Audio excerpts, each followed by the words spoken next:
All right, we'll get started. Good morning, everybody. Welcome again. This is day 2 of our Resilient Careers Summer Academy. And I would like to introduce you, Dr. Javier Ayala, Dean of CTE and Workforce Development, to provide our welcome and introductions.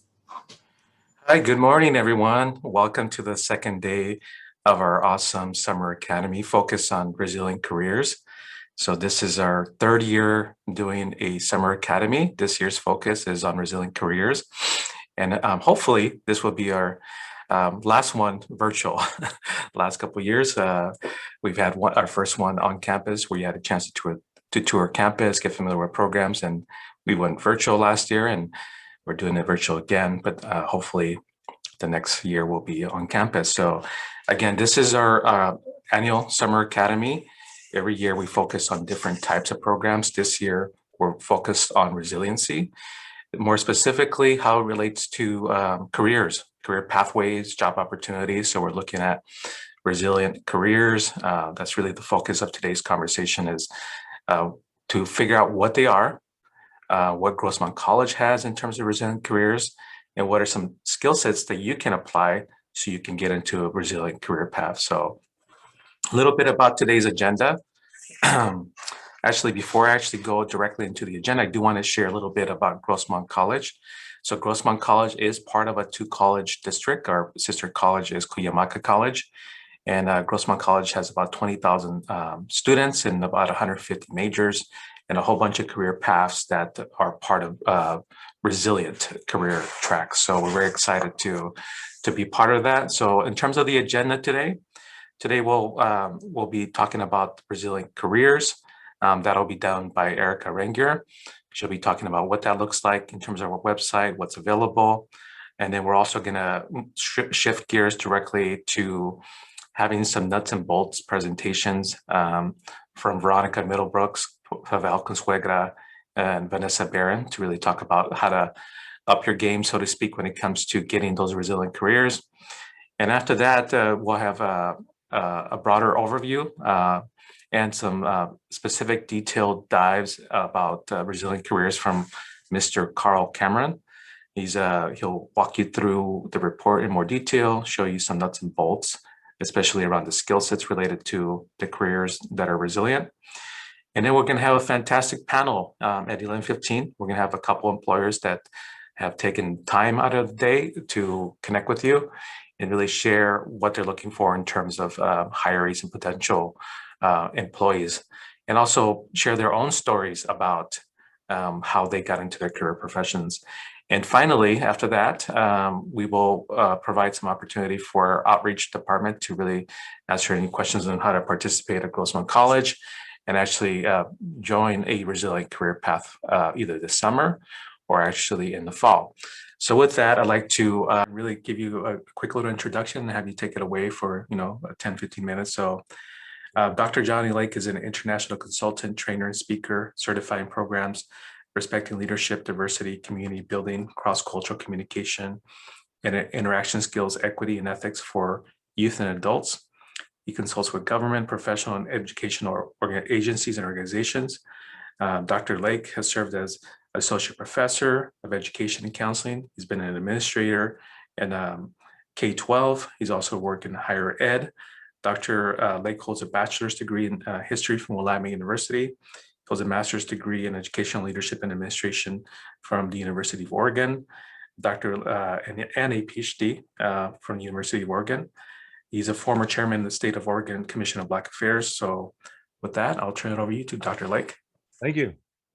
Thank you all for the opportunity to come and visit with you for a few minutes today. Whenever people read off my credentials or background, I always tell people I started out in Tennessee in a family where I was the first person to actually complete a college degree. My grandmother went to 4th grade. My grandfather went to 2nd grade. My father went to 8th grade.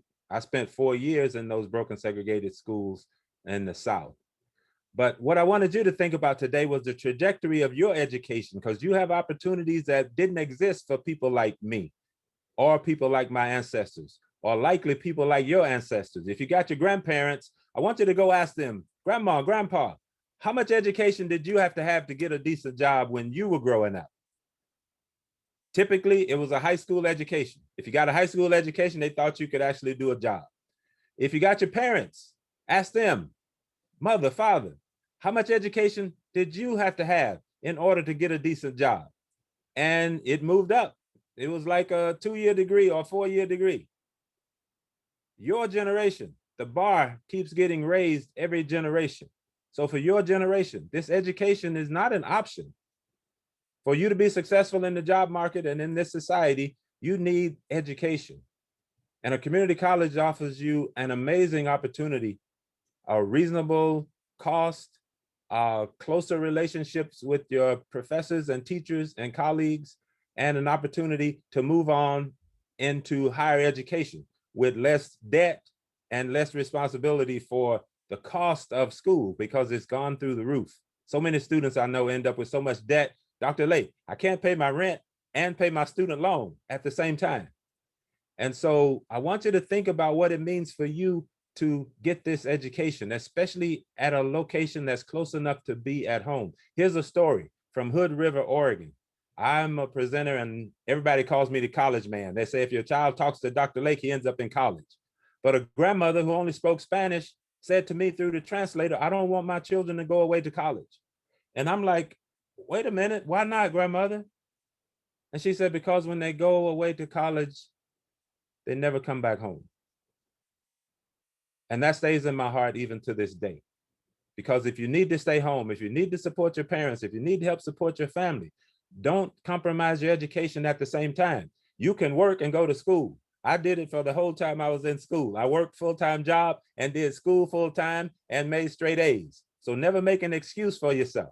This is what resilience is. Resilience is taking a difficult situation and coming out of it better than you were at first. So your strength and your endurance for the future comes from facing the challenges you face now. I was a single parent, worked full-time job, and went to school full-time. Most young people don't have those kind of responsibilities. So I want you to not make excuses for yourself. If you're facing challenges, face those challenges. I guarantee you it will make you stronger. It will make you better in the future. In fact, I tell all of my students when they talk about their difficulties, I said, this is your practice.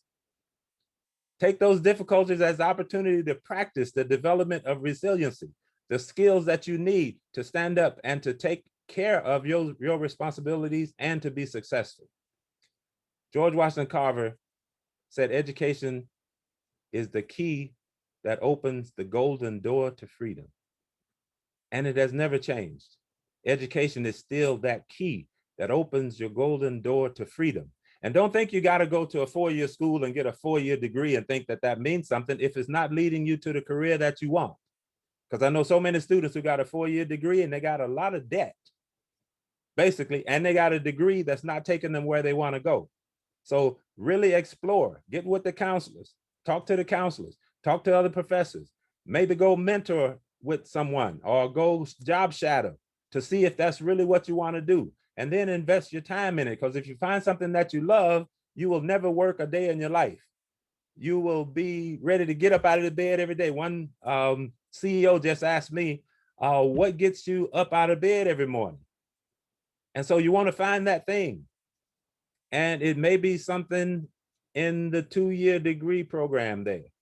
It may be something that takes 4 years. It may be something that takes 8 years. But if it's something that you love, that's what you should do. And if you think about the community that you come from, because my grandma took me to the cotton fields when I was a little boy, and she was 80 plus years old then. And I think about her when I face my challenges. Is it difficult to go to school every day and sit in the class and get your work done? Is that more difficult than going to a cotton field and picking cotton? If you got ancestors that picked the fields, ask them, was it easy to go to the fields? It was never easy to go to the fields, even on an easy day.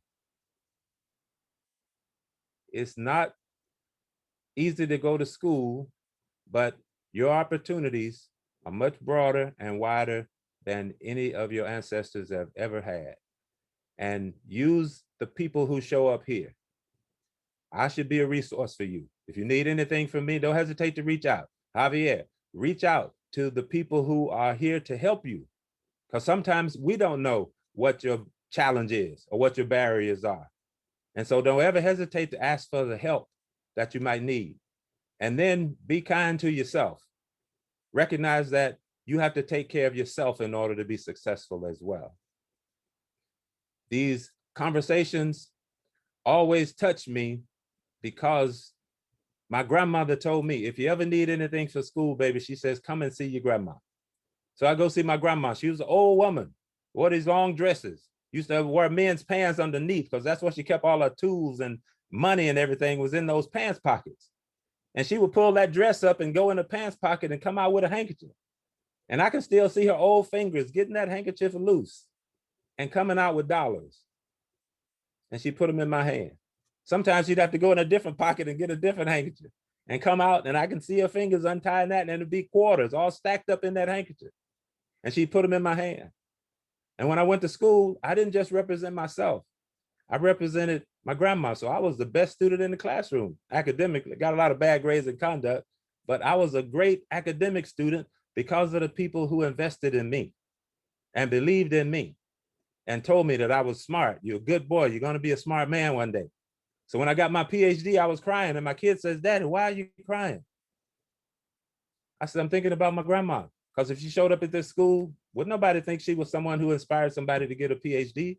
But she is the person who inspired me to get a PhD. So those people who invest in you, your parents, your family, your friends, your brothers and sisters, make them proud. When the days get difficult, when the times get difficult, you are thinking about resilience. Think about those people who have helped you to be who you are, who have given you the opportunity to go further in education. And then as you accomplish your education, as you accomplish your careers, don't ever hesitate to reach back and help others, because that's the value of our community. We are collectivist communities, communities that put others ahead of ourselves oftentimes. And so in that case, we will always be able to make progress, no matter how the difficulties are that come and face us. And we are in a difficult time. I think everybody in this conversation knows that things are not yet good again as we would like them to be. So we need you. We need all of your bright faces and all your bright minds to get every piece of education you can get so that you can contribute to the future of your family, your community, and this whole society. So that's what I had prepared, was a few things to talk about in terms of resiliency. I don't know if there's any questions for me, but thank you very much for including me. And as I said, I expect to hear from somebody. I'm gonna put the task on you. I expect to hear from somebody if there's anything I can do to help you. And Javier, you should also hear from people who ask for help from you. Awesome. Thank you, Dr. Lake. Always amazing message. You heard that from Dr. Lake. Reach out to him. Yes. This is the way to go about being resilient. You know, you can recover yourself, but also it's all you're more resilient when you can reach out and get support from others as well. So Dr. Lake, before you head out, I know you're very busy. So you got some comments. Thank you so much. Dr. Lake, thank you kindly. This was truly an amazing message, and this spoke to my heart. So you reached out to somebody's heart and you made a huge impact. Again, from Dr. Lake, thank you all very much. Thank you. Career path. Erika has been in workforce development for over a decade. She used to work at the Life Sciences Biotech Institute in San Diego. She is the program coordinator for Strong Workforce Programs at Grossmont College. So with that, take it away, Erika. Thank you. Great, thanks, Dr. Ayala. So we'll get started. Starting your resilient career path and what that looks like. So August 2020, the San Diego Imperial Center of Excellence for Labor Market Information analyzed jobs that appeared resilient during an economic downturn.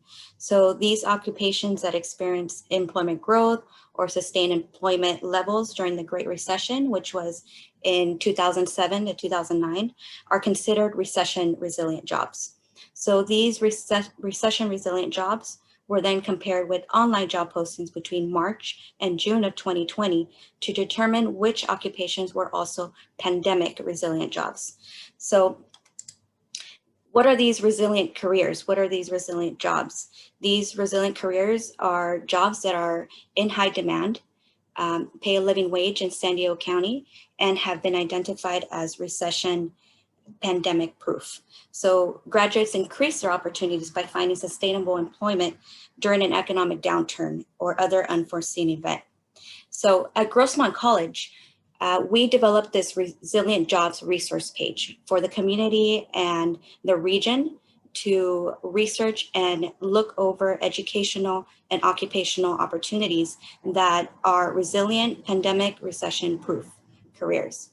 And so I'm going to take a further dive into what that looks like.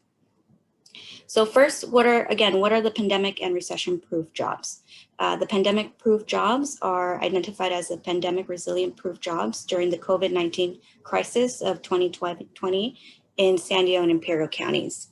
And recession proof jobs, again, are the identified as recession resilient proof middle skill jobs during the Great Recession of 2007 to 2009. So this was considered the severest labor market downturn since the Great Depression of the 1930s. So these recession resilient jobs have to have annual openings of at or above the regional average. So the average labor market demand for all occupations in San Diego County during the Great Recession was 275 annual job openings. Second, the median hourly earnings are at or above $15.99 per hour. So this is for a single adult in San Diego County to earn a living wage is $15.99. And number three is less than 6% employment decline between 2007 and 2010. So on average, occupations experienced a 6% employment decline in San Diego County during the Great Recession. So taking a look further into this, our webpage separated these pandemic-proof occupations, the recession-proof occupations, and combined both the pandemic and recession-proof occupations. So for the purpose of this presentation, I'm going to go through the pandemic and recession-proof occupations. And so these were separated into 5 categories. And I want to mention that all of these programs and occupations, we have programs of study at Grossmont College, both offering associate degrees, certificate programs, and short-term certificates. So we look at the clerical, technology, culinary, medical, management, and marketing programs. And so I broke down a little bit of the occupations between these categories, and you can see for clerical, pandemic and recession-proof jobs were accountants, admin assistants, auditors, first-line supervisors of office and administrative support workers, and secretaries. So I'm not going to mention further, but you can see here for technology, these were the occupations that were highlighted in the report, for food service, for medical, management, and marketing. So to take a look, our webpage, I'll share with you the management and marketing section. Our webpage was able to highlight every occupation and link it to the Bureau of Labor Statistics, ONET online labor market information. So if we take a look at the sales manager positions, and if we click on that, it'll take us directly to ONET online. So this is a great resource. If you haven't had a chance to take a look at this website, this provides a summary report for all occupations within the US. It can also be broken down within the regions. So you can look at San Diego Imperial regions, look at wage information, employment outlook, and then just diving in further, you can look at the tasks, work activities, you can look at what credentials you need, what certificate programs you need to complete, and then what knowledge, skills, and abilities you need in order to be successful or in order to enter into this field. So you can also see the reported job titles based on the sales managers. So these are occupations that are listed on job websites. So it's not just listed as sales managers, but it could also be national sales manager, regional sales manager. These all fall under these occupations. And so another part of our website is you can get started by visiting our career technical education program. And so for the marketing management positions, you can look at our business administration site where you can look at what degrees and what certificate programs are available. You can also contact the coordinators. You can also see what courses are available for the summer and how to get started for the fall. So we have direct links on the enrollment information and how to apply and get started. And so just to explore more careers, you can visit the tiny URL that we set up. We will also be sending this out to you after our webinar as a follow-up along with our survey. And that's it for my portion of the presentation. My colleagues later on will dive even further into these websites and other resources for you. Thanks.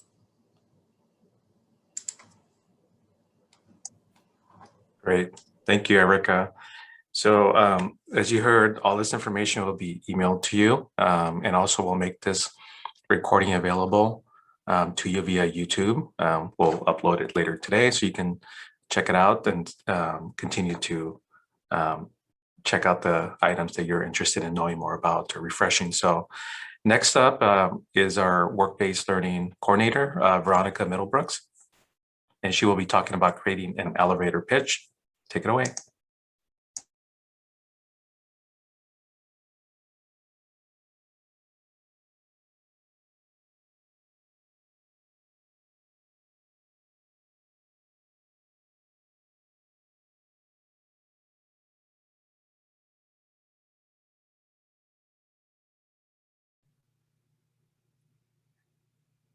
All right, can you guys hear me okay? I'm just now hear you, Veronica. Panelist view. Okay, there we go. Now I'm just promoted to being panelist. Awesome. Okay, well, hello everyone. Thank you so much for joining our academy today. And if you joined yesterday, I hope this is a refresher and that you guys had a really awesome start to creating your elevator pitches. So my name is Veronica Middlebrooks. I am one of the work-based learning specialists for Grossmont College, along with my colleague Pavel Consuegra, and you'll get a chance to hear from them later on. So next slide. All right, so you're probably wondering what is an elevator pitch. So basically it's a brief description of your strengths and or your accomplishments. It's typically very short, anywhere from 45 to 90 seconds long. And it's useful when you're, networking or you're going for your interview. This is probably the first question that is going to get asked of you. So if you say, tell me about yourself, this is the interview process, or this is the start of the interview process. And then overall, when you meet somebody new, and I always like to say that we are natural born elevator pitchers, because when we meet someone new, we always say, hi, my name is so-and-so. I do this, I do that. And so think about it as an informal conversation starter, if you will, to get you to the interview process or to get you to the next meeting that's going to land you the job or land you the sales pitch if you're more entrepreneurial. Okay, next slide. So this is your chance to let your passion, your skill sets come alive. This is your opportunity to, like I said before, get in front of a CEO or get in front of a hiring manager or a person who's going to elevate your career and take your career to the next level, and or maybe customers or your target audience that you're looking forward to connecting with. These are the conversations that you're going to want to have in order to move you to the next level. Okay, next. All right, and then so your top in-demand 21st century skills. So you'll hear more about this from our colleague, Karl Cameron, but here's a snapshot, if you will, if you want to go ahead and take a photo of this. These across all industry, I can guarantee you, are what CEOs, employers are looking for their employees to have.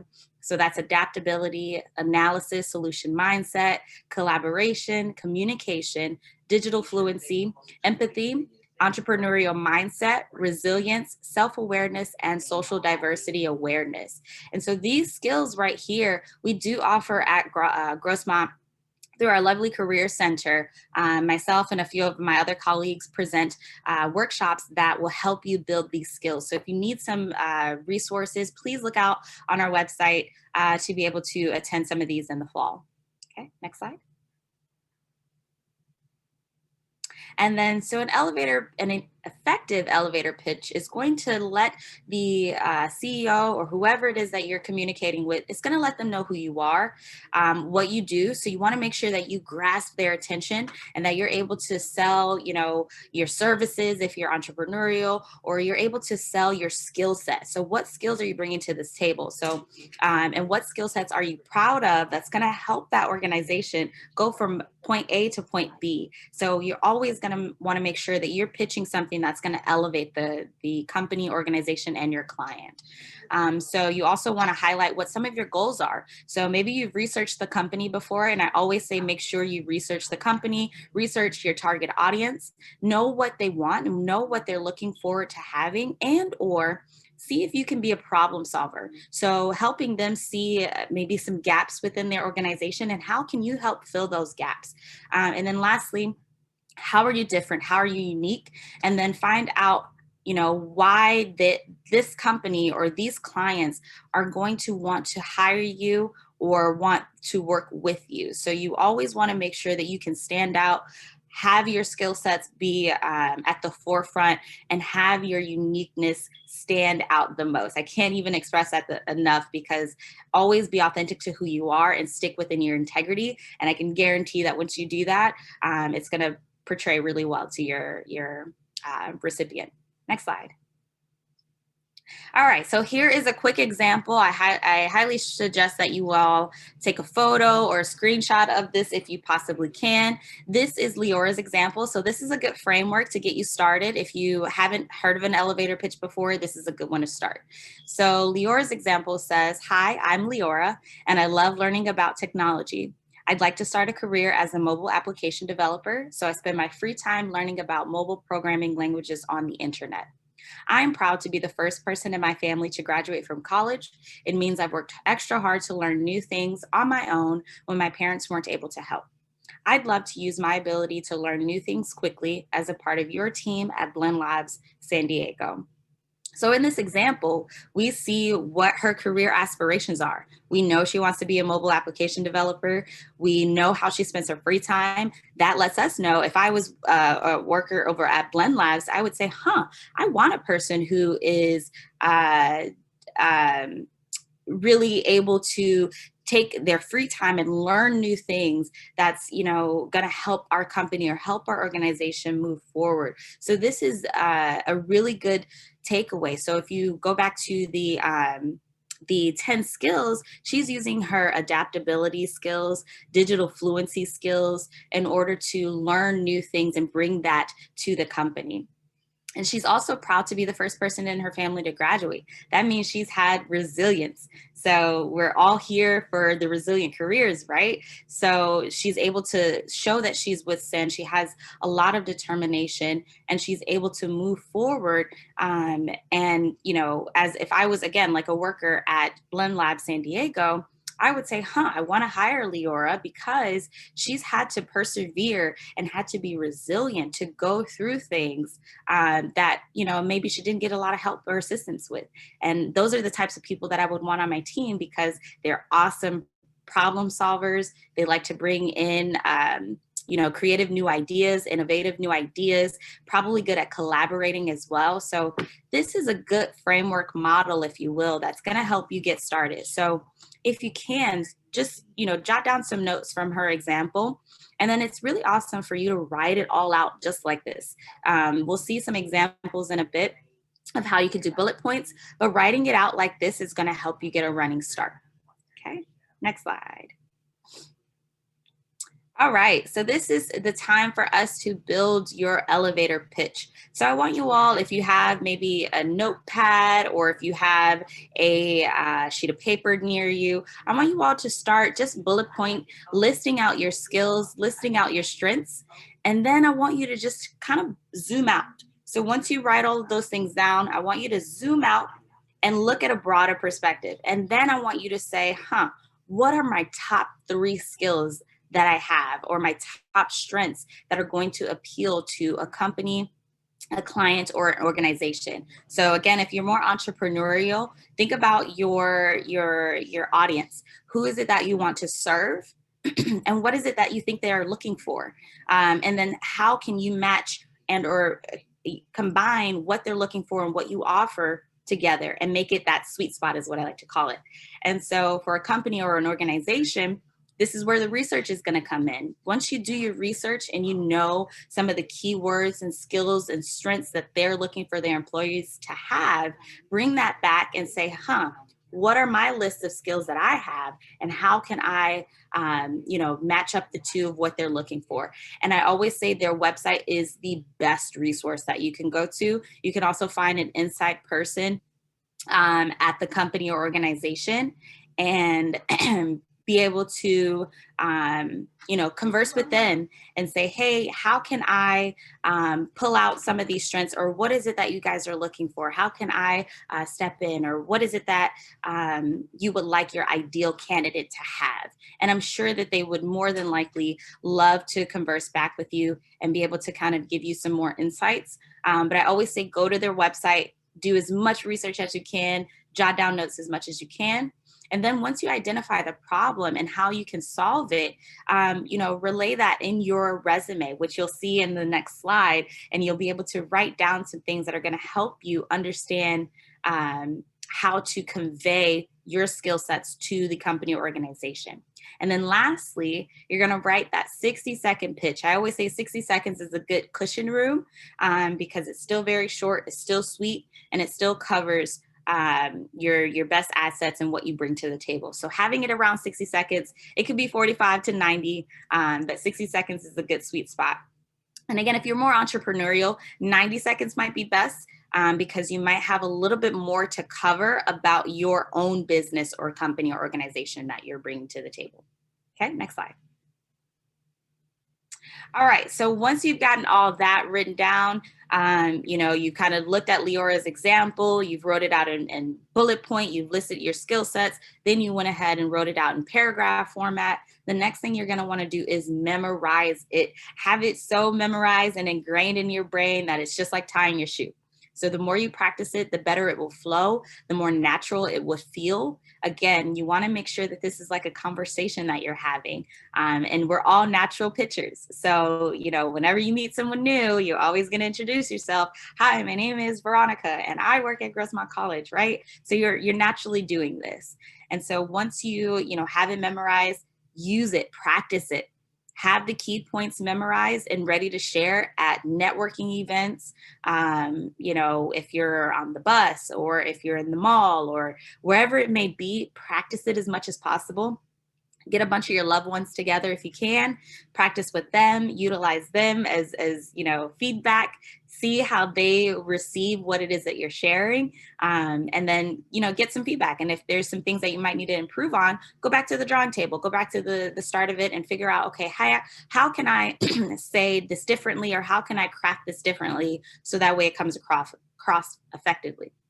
And then lastly, update it. So as you gain more skills and experiences, be sure to include that in your elevator pitch. So any projects, any things that you've worked on, any certificates that you've received that might be beneficial and or helpful to whatever job or career that you're choosing to go into. Okay, next slide. All righty, well, that concludes my portion of the presentations today. If you have any questions, feel free to reach out to us. My email is on the screen here. I will be answering any questions that you guys have. Feel free to put them in the chat or the Q&A if you need to. And I will pass it over to my lovely colleague, Pavel Consuegra, and he'll take it away. Awesome. There's a quick question about how to address your nervousness while doing your elevator pitch. Would you like to kind of chime in on that, Veronica? Yes, practice. Practice makes I always say, instead of practice makes perfection, practice is going to make you better. So the more you practice, the better you're going to get at it, and the more natural it's going to flow. So practice in the mirror. That's the number one start. So practice in the mirror. I'm a very animated person. I talk with my hands, if you can't tell already. So, you have to really practice in the mirror. You have to see what your body language looks like, see what your facial expressions look like. And this is going to help you get rid of some of those nervous tendencies that you might have. And then once you practice enough with yourself, then you can go to your loved ones and say, hey, I want to run this by you. I want to see what you think about it. Give me some constructive feedback. How was my tone of voice, my body language, things like that. So be able to, extend your practice, get your friends together, get maybe some colleagues that you've worked with before, get them together and figure out, how can you keep practicing. That's my biggest takeaway is practice, practice, practice. Excellent advice. Thank you so much, Veronica. So next up will be Pavel Consuegra, and he'll be talking about tailoring your resume. Take it away, Pavel. Thank you, Dr. Ayala. And hi, everyone. My name is Pavel Consuegra, and I am one of the work-based learning specialists for Grossmont College CTE. And it's a pleasure to be here with you today. And, just talking about the essential tools that we need to have way ahead that once we start with the internship, volunteer, or a career searching process, right? So once we get that elevator pitch that answer the questions, tell me about yourself when we go for an interview. And actually, I like to just add another small tip on how to release that nervous about that part.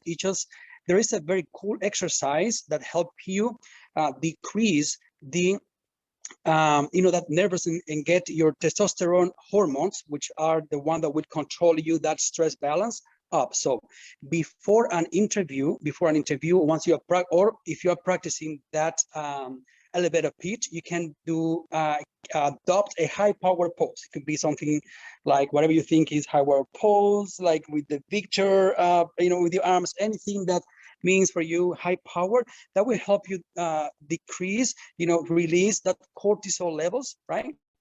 And then it will help you be, more secure about your elevator pitch. That's a good technique. So going back to the resume.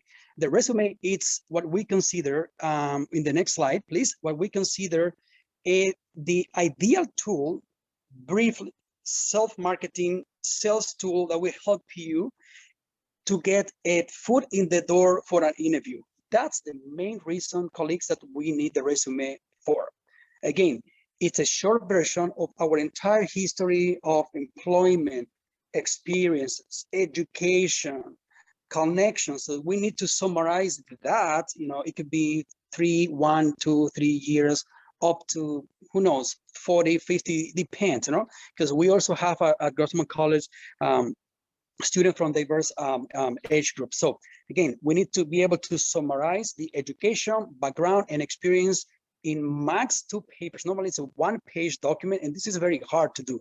So in the next slides, I will be showing you how we're gonna be getting ready to prepare for that resume in case that after this conference, after this 2 days activity, you are just ready to start doing your job searching. First, we need to read the job description, and not only read the job description, we need to save it. If we locate that position that we really want to apply, we have to save that job description because we're going to be using it all the way during the process. Imagine if you submit your resume, then you get invited for an interview, and you have to practice. You have to practice what the employer is looking for, what skills they're highlighting. So that's why we need to be able to assess the qualification and skills that are related to that position that we're applying for. It's kind of the magic matching part, right? And then we will be able to choose the best fit resume format. And when we say resume format, in the next slide, I want to show you, 3 different general type of resumes. The first one, it's a chronological resume.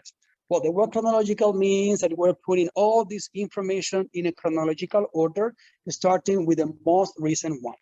This is ideal for those job seekers who are, we might have, like a decent good amount of experience. It could be 3 to 5 previous, jobs or internships or volunteer opportunities connected to the job, where you're going to be able to list those in chronological order, right? Including all this information.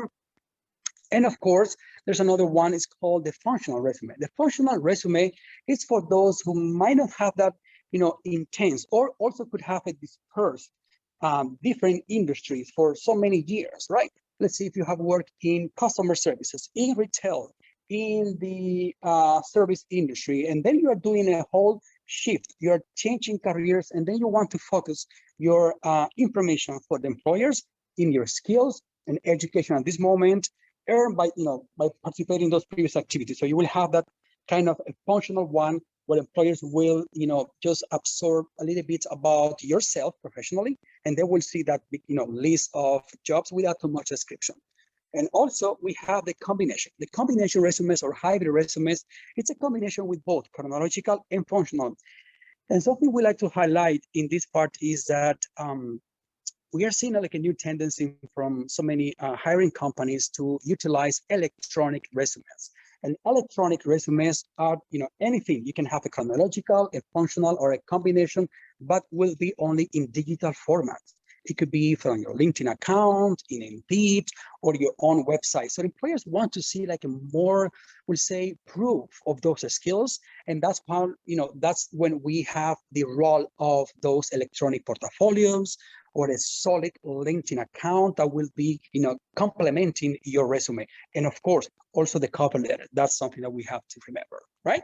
So how does it look in the reality? So in the next slide, we're going to see how the resume will start getting that body, how we're going to be building it. And this is one example, right? It's a simple, formatting. And then here we see how this student is preparing the resume header. And what we have to include in the resume header just to attract, that first look from the employer. First, it's our first legal first and last name, okay? When I say legal, we recommended that you include your first and last name that you have on your document. It could be your driver license, or if you have a working permit or any other document, your ID from the state. So that needs to match that part. Okay, that's very important. And we need to make that number not too big. Sometimes we see that students tend to have their names, like in the 20 or 22 points on the font size. No, something, at least that, it's highlighted, and it's easy to read, but not too big. Then we also have to include the home address.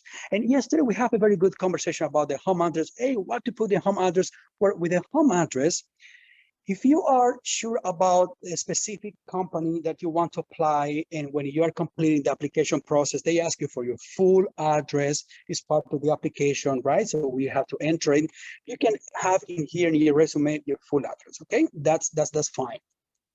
Again, remember, this is, you have to, assess the situation, because the other scenario, if you're going to a job fair, for example, you're attending a virtual job fair or in-person job fair, you don't know if you're going to be submitting your resume to different tables, you're just kind of job hunting.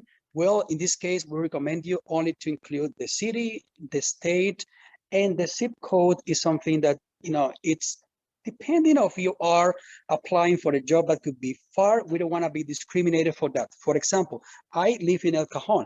If I want to be applying for a position in Vista or in Oceanside, and I know that I have a vehicle to get there on time every single day, well, I don't mind, putting my zip code, but I will think twice. Hey, if I'm putting my resume in multiple sites to get jobs in North County, because, well, maybe my dream or my next step would be probably to move to North County. Well, I will not include my zip code. I will just add only San Diego, California, just to make it neutral. For example, in LinkedIn, when you see our profiles on LinkedIn, or if you're creating your profile on LinkedIn, it will give you the option to include greater San Diego, right? So again, you might live in different parts of the city or the county, Chula Vista, San Isidro, El Cajon, all the way to Jacumba. And it will give you the option to Greater San Diego. And the reason is because we don't want to be excluded from those employers who might think, that candidate lives too far. It's a problem. No, because we know that we will be there on time.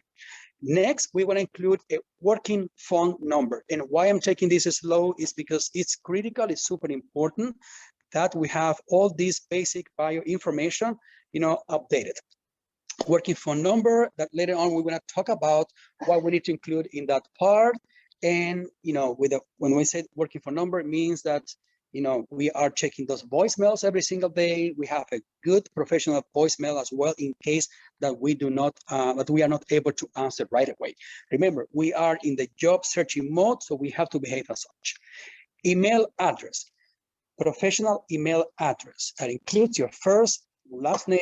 So we don't want to, share a personal email address that I use for my social media account with employers. That's not a good idea, okay? And if you have a personal website, it could be a GitHub. If you want to include a LinkedIn account profile there, just the word LinkedIn and hyperlink with your own personal, link. Also, if you have an electronic portfolio, this is a good place just to put it there so employers can have access. Again, we want to hyperlink those words. For example, I will have my LinkedIn address. I want to copy directly and hyperlink the word LinkedIn, or my portfolio. I will copy my portfolio full, address, website, full address, and then I will hyperlink the word portfolio. Okay, so these are the elements that we want to have in the header of the resume.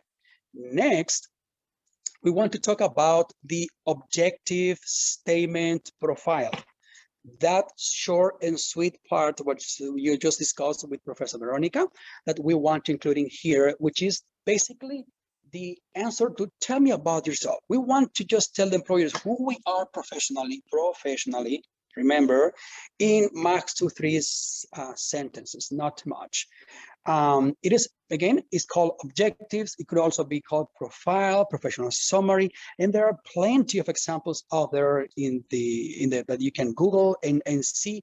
Well, based on my career, let's see if I'm studying now at Grossmont College and a BOT program, or I'm attending a computer science program. So let's see how the professionals are doing it and what they are including there. Okay, this should be, again, a brief, short and sweet sentence about ourselves, right?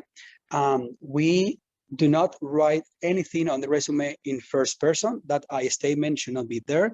So normally you do it like in a third person, okay? So next, I'd like to show you 2 examples of objective that we can include in the resume. The first one is less effective, and then the second one is more effective. For example, let's try to combine the position that you want to apply with the skills. Remember, everything, colleagues, is about the employer. There's something called in the resume building parts called the Hollywood syndrome, that we think that my things comes first. I want to take that job because I want to improve my skills. I want to connect my education with careers. I want to help advance my career. No, it's not about us. It's about finding the exact balance between what the employer needs and what we can bring to meet that. That's why we want to start this objective by matching, kind of balancing both, right? So, for example, the less effective is, I am seeking an entry. Remember, not good. I am seeking an entry-level position within my chosen field of personal work. What field? If I'm applying for a position as a case manager, as an office assistant, or as a computer professional, software developer, right? So when I need to be very careful how it's my chosen field. The employers, they don't know what chosen field. It's about them. However, if we trace it more, if we take into consideration their skills, we can write something like seeking a challenging position as a technical recruiter, offering skills in interviewing, occupational assessment, and employee supervision. Here we are highlighting 3 very important skills that we got from the job description, right? We are getting supervision, occupational assessment, and interviewing people. See the difference? So that's why we need to be, always reading the job description and taking those keywords. And what that's important, because we are going to be submitting that resume through electronic systems, okay? So in the next slide, I wanted to highlight briefly what education information we have to include. First, our school, location, and major. When we say school, now we are in college. If you're attending, maybe you're still a high school student and you are considering enrolling at Grossmont College soon, or you are taking classes, both, right? We need to have the full school information, not only Grossmont, because Grossmont, it could be a high school, right?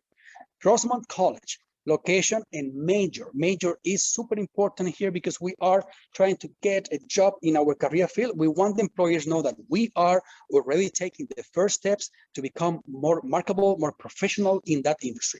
The actual or expected graduation date, month and year, right? If we are already graduating this month, it's going to be, or next year, well, we need to have that expected graduation so they know that we are in college, right?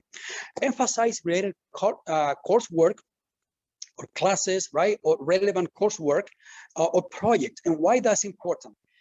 Imagine that employers are going to be, evaluating us for what we're learning in classes, because some of you as a job seeker and student might not have worked in that industry before, okay?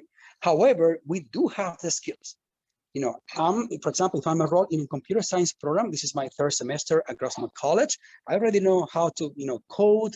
I know how to troubleshoot in computers. I have a general sense of networking. So I want to be sure that employers know that I'm doing that in classroom, that I have that experience from my classroom, from my labs, from my coursework. So when we list the full name of the courses, employers immediately will know and recognize that we have the skills because they trust our program. We have boards, community members who are and employees who are part of our boards on campus, and they know what we're teaching, and they really, really value our programs. Okay. Next, we want to include the GPA only if it's required. Okay. If the employer requires us to include the GPA, we will include that part there. But if not, and we have 3.0 or above, it is good to showcase that, right? But again, this is optional. I have students, we have students in the past with 2.6 GPA or less than 2.5 actually, that's getting really, really good internship. So you are not only a GPA, you are not only a number. Remember that, okay? And do not list your high school information after your second year of college because you're already a college student. So in the next slide, I want to briefly show you how we're going to be listing experience. So experience, it's a kind of little delicate topic because some of you might have very little experience, one job, or maybe no job at all, never worked before, and you only have a volunteer, experience, etc. Or some of you might have, like myself, well, I'm 42 years old and I have been working since the age of 14. So I have I have so many different jobs, but are those jobs related to my career right now? No, I will only list those positions that are related to the job that I'm applying for. In addition, I want to probably, just cut this to the 5 years range because otherwise my resume will be like 5 pages and that's not good. Remember, we want to shoot for 1 page, max 2 pages, depending on the career that we are choosing, okay? And then for the experience, we want to include the job title, the name of the employer, city and state, and dates of employment. When I say date, again, month and year, from and to. If you are currently working that job, we'll include the from date, and then you add the word current. Okay. And then to describe the job, we have seen job seekers writing like a full paragraph. And again, remember, student, this is too much information. It's very heavy and dense. So the student cannot, the HR professionals will not have too much to read. We want to include 3 to 5 bullet points max with action verbs that will describe responsibility, skills, and accomplishment, okay? And do not limit it to the paid work. So include also volunteer opportunity and service factor. So in the next slide, I want to share with you that we want to include the skills and keywords that are tailored, that are related to the job that we're applying for. It's super important to keep that in mind, okay? Because in the next slide, I want to show you that there companies are currently using, let's go to the next slide, please. So companies are currently using applicant tracking systems, like those are automatic systems to filter candidates.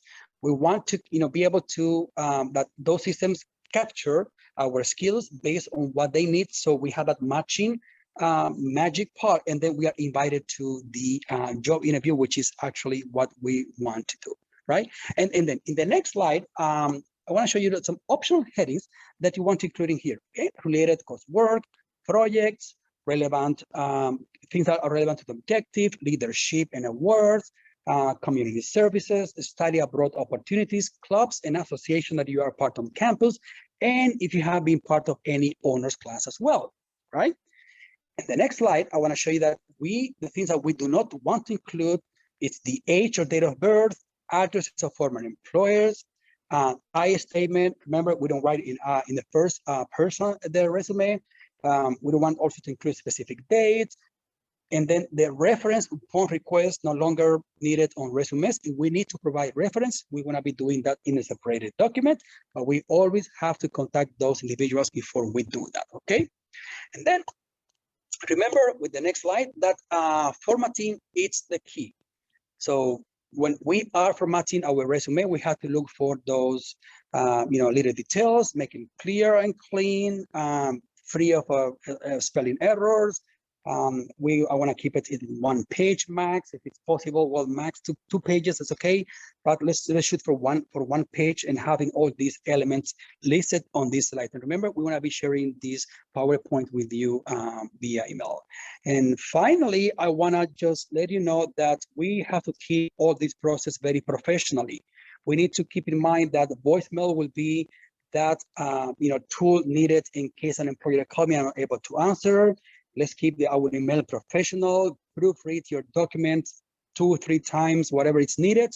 Ask your friends, your classmates, your family members to check it for you before you submit it. And while you are attending Grossmont College, in the next slide, I'm going to show you some activities that you can do and to get involved in all this process. Please reach out to us at the Career Center, through the Work-Based Learning team and job placement team. We are here to support you, to help you, become more marketable, and then, wish you the best in your job searching and interview process. So thank you so much for your attention, and we will go back to Dr. Javier Ayala.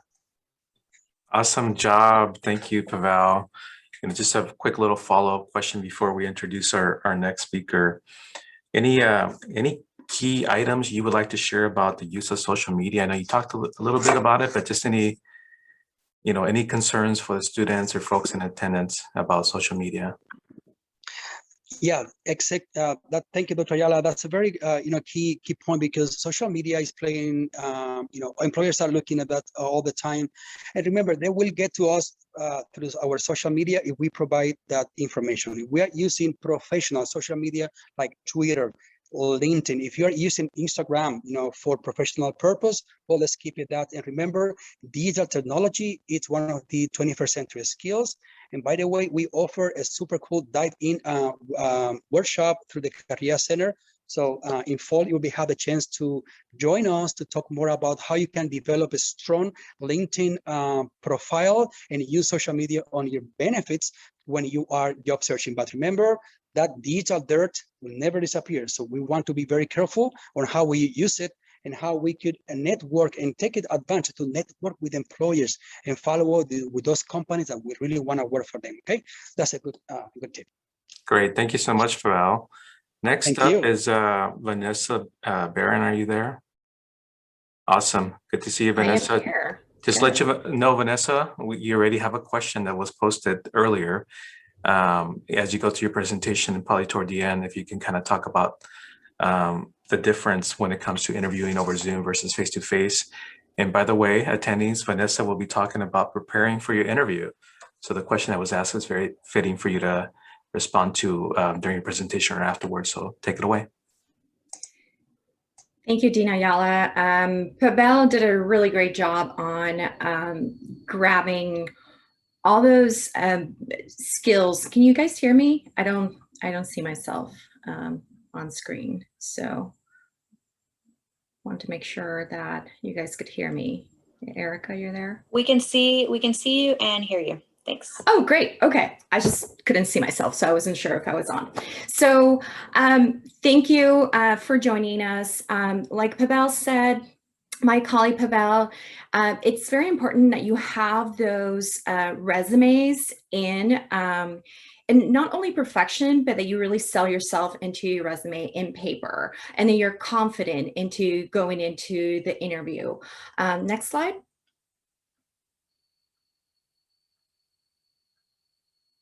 So these are the type of interviews that we have. They're very common. We have a structure interview, we have an employer talking to you, and it could be the same set of questions for the other people that are interviewing for the same position. So these are questions that could be behavioral questions. So to answer the question a little bit about, behavior questions, would it be really different from a Zoom call versus a on-site interview? Most likely these won't change unless you have to work from home, or you have to not manage someone or not work with any team members. So it really depends on your answers and your behavior that they want to see exactly how you would perform in the job.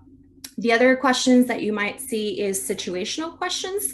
So any questions that you will be faced based on the situations. You might ask you some past experiences and how you dealt with those. So make sure that you have a really good recollection of what happened, and then you will present yourself ahead of time in that role and how you would behave in that situation.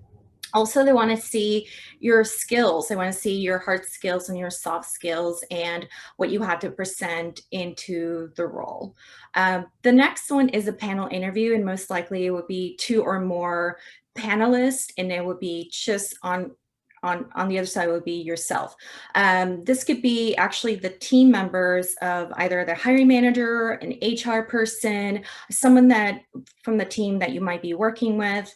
So these are the questions that, again, they could be behavior questions, they can be situational questions. They want to evaluate you based on your experience, your qualifications, what you have to bring to the job, and your goals. What is it that you really need to bring into the company that is going to make them fruitful within the role? The screening interview is a preliminary interview that most likely you'll see with HR. So that either they'll call you over the phone, or they will set up a Zoom call or a virtual call to make sure that you are suitable for the job. So the kind of questions that you'll see is that, why do you want to work for us? So tell them exactly why you apply for that job. Tell me about yourself. Tell me about why do you want this job? What kind of personality do you have? So make sure that the conversation kind of flows. You might think that is just a preliminary questions to get into an on-site job, but in reality, it is a screening interview that is going to get you to the hiring manager or someone that's going to do a secondary interview. And then going further into the group interview. So the group interview is someone that is looking for a lot of people. So usually retailers are looking for a lot of candidates, and they really want to see you, how you perform in a group, how you perform. Are you more shy? Are you the volunteer? Are you the leader? Are you the analytical person that kind of solves problems? Are you the person that actually is more vocal but doesn't do the work, and you rely on others to do that? So they're taking into consideration all those situations.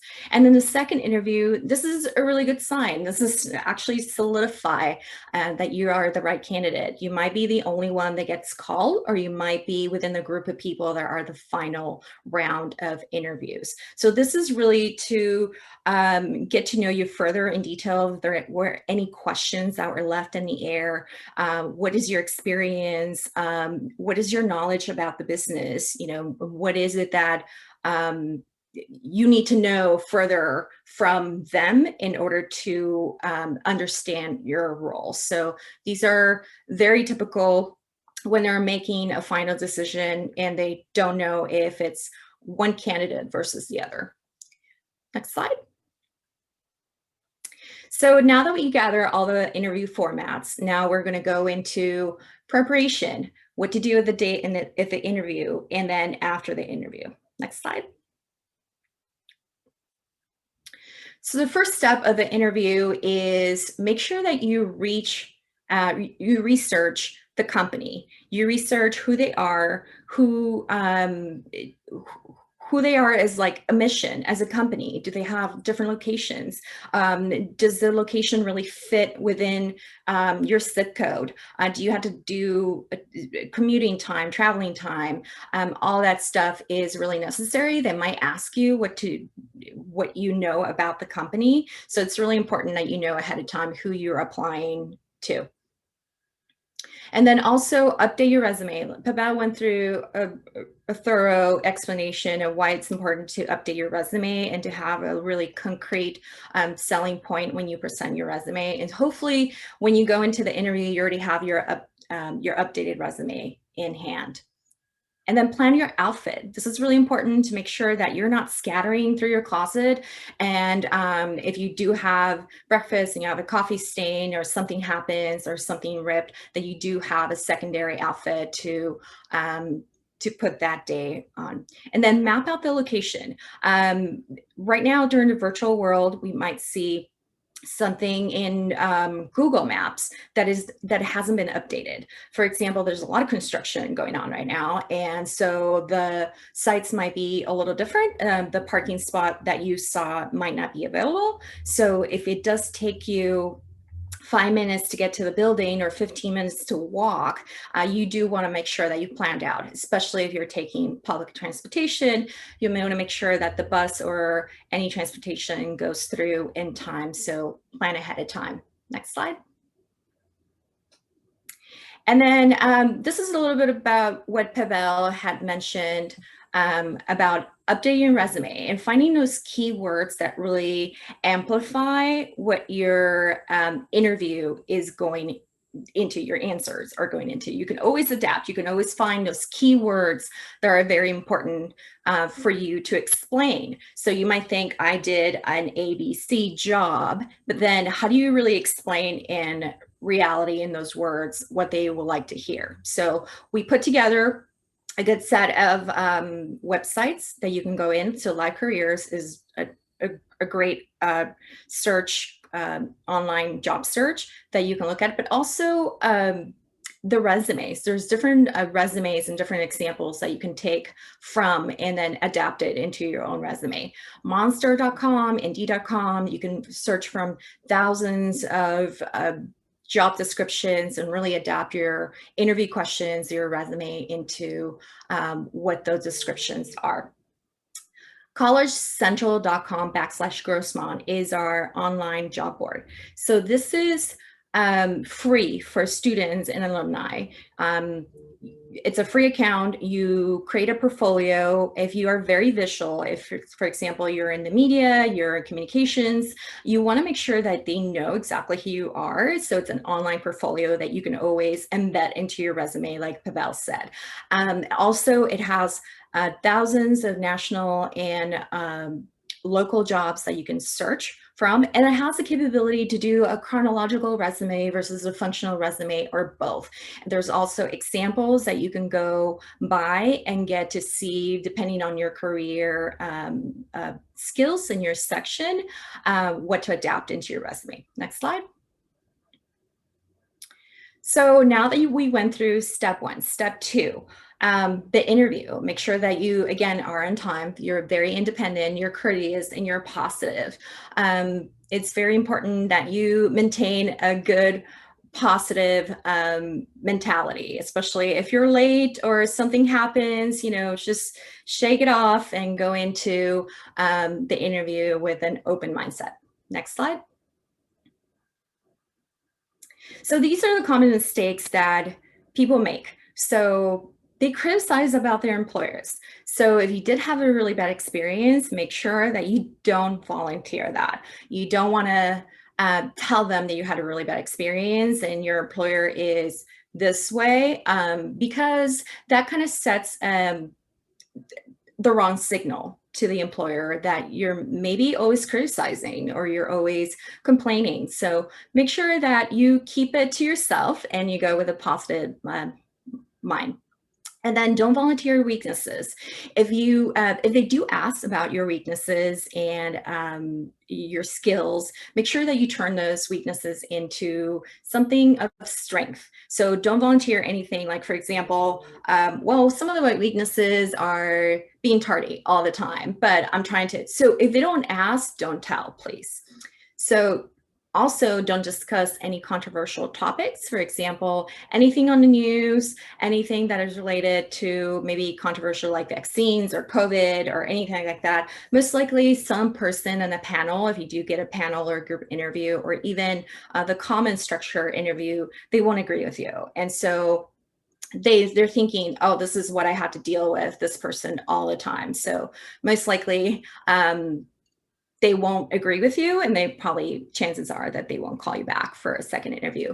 And then don't talk too much. They actually deviate from the question. So if they ask you about something, then you can go into point A and then point B maybe, but then go back to A. If they do ask you for an A, don't give an A, B, C, D answer unless you're willing to go back to the same question, because the worst thing that can happen, and not the worst, but it could happen that you are deviating from everything. So you kind of forget what the question was, and then you question what was the question again. So make sure that you stay within the question and don't talk too little, that you just say yes or no answer. So meaning that if they ask you, did you like this job? Working for ABC company, and you just say yes. So explain. So yes, ... or no, ...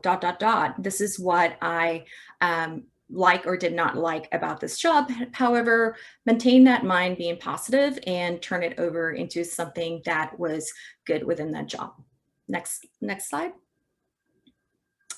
So there will come a section where in the interview that they'll ask you about questions. So do have questions, because most likely you're going to go back home, or you're going to be driving back home, and you're going to say, oh, I should have asked about this, or what if this happens? So make sure that you read through the description, you research the company, you put yourself in that position already, and you have these questions that are going to come up in the future. So do ask questions. So some of the questions would be some of the characteristics that you're looking for in an ideal candidate.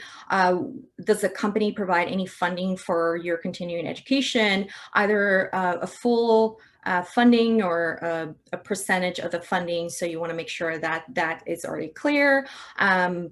What to expect when they make a final decision. So does it take time? Does it take 1 week, 2 weeks, 3 weeks? So that way you're not kind of thinking, oh, they didn't call me back. Or what is the next step? They might even tell you, well, we're going to interview some other candidates, and then we're going to call them back for a second interview. So that is something that you want to make sure that you get clarity on that. Next slide. And then step 3, just follow up, get their contact information either beforehand or when you're there. It could be in a form of a business card also, and then send them an email, a thank you letter by email. Make sure that you give them enough time to follow up with all the candidates, and they have a really good timing to make that decision. Next slide.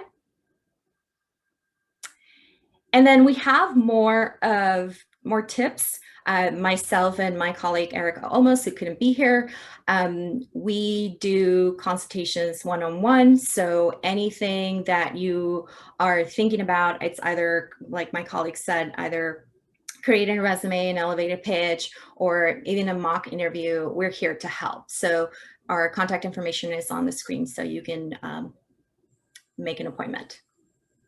Thank you. Outstanding, great job. Any further input on Vanessa, if you're still there? Okay, it looks like you. I'm still here. Yeah. Just quickly, the question about Zoom versus face-to-face. Any final thoughts on that from your perspective? Most likely you'll be presented with a set of questions that are the same, either on-site or on Zoom. I do agree that if the job requires you to work during the pandemic time, you might have to answer some questions related to, can you work from home?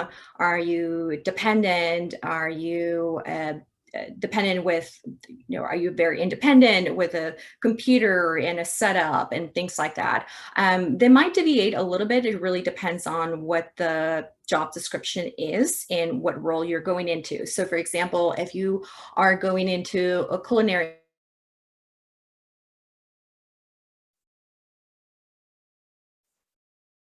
Great. Thank you so much, Vanessa.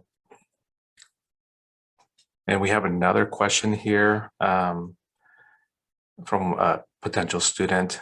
What do you think about this question to employers? Do you have any hesitancy about hiring me? So I think we have Pavel still online. Perhaps Pavel can. I can answer that one, Dr. Ayala. Okay, go for it. Great question, Maritza. I would turn that question into what are you looking for in an ideal candidate? And then that way it'll give them a chance to kind of give you a little bit more feedback. And then you could potentially follow up with some things that are on your resume. But I wouldn't necessarily ask about the hesitation about hiring me. I would just kind of keep it broad. So that way you know what skill sets they're looking for and if that matches up and aligns with who you are. Great, thank you, Veronica. Pavel, would you like to contribute anything else also? Thank you. Yes, I also agree with the comment from Veronica. And when we are in this process of, because remember, an interview is a conversation with the employer, and it's not only a rigid coming from them. You also have the opportunity to provide your feedback. So there's all different ways to approach to this one. Remember, we don't want to sound like we are desperate. That's something important. We don't want to say, oh, I need your job because I have nothing else. No, it's just, showing, because you also are bringing a lot of values to the employers, and they need to understand that from you, and that they're also actually assessing that part, that you have the skills, the experience that they're looking for, and also the confidence. You feel confident about yourself, and that's important to show them with, with respect. And by the way, there's always a way to follow up via thank you notes, like maybe after 1 week, you can also follow up via email about highlighting extra skills that you forgot to mention during the interview. So there's a way to reiterate your desire to support their operation, to work for the company, at the same time, how you want to be, matching your skill set with what they're looking for. So. Excellent. Thank you so much, Pavel. Wonderful job. Lots of great information. Again, we'll post this on YouTube so you can review the information for the attendees. Next up is Mr. Karl Cameron, and he'll be talking about exploring resilient careers. We got Karl there, wonderful. I'll read Mr. Cameron's biography here. Karl has been a counselor for the San Diego Continuing Education in Grossmont College and has been in higher education for more than 10 years.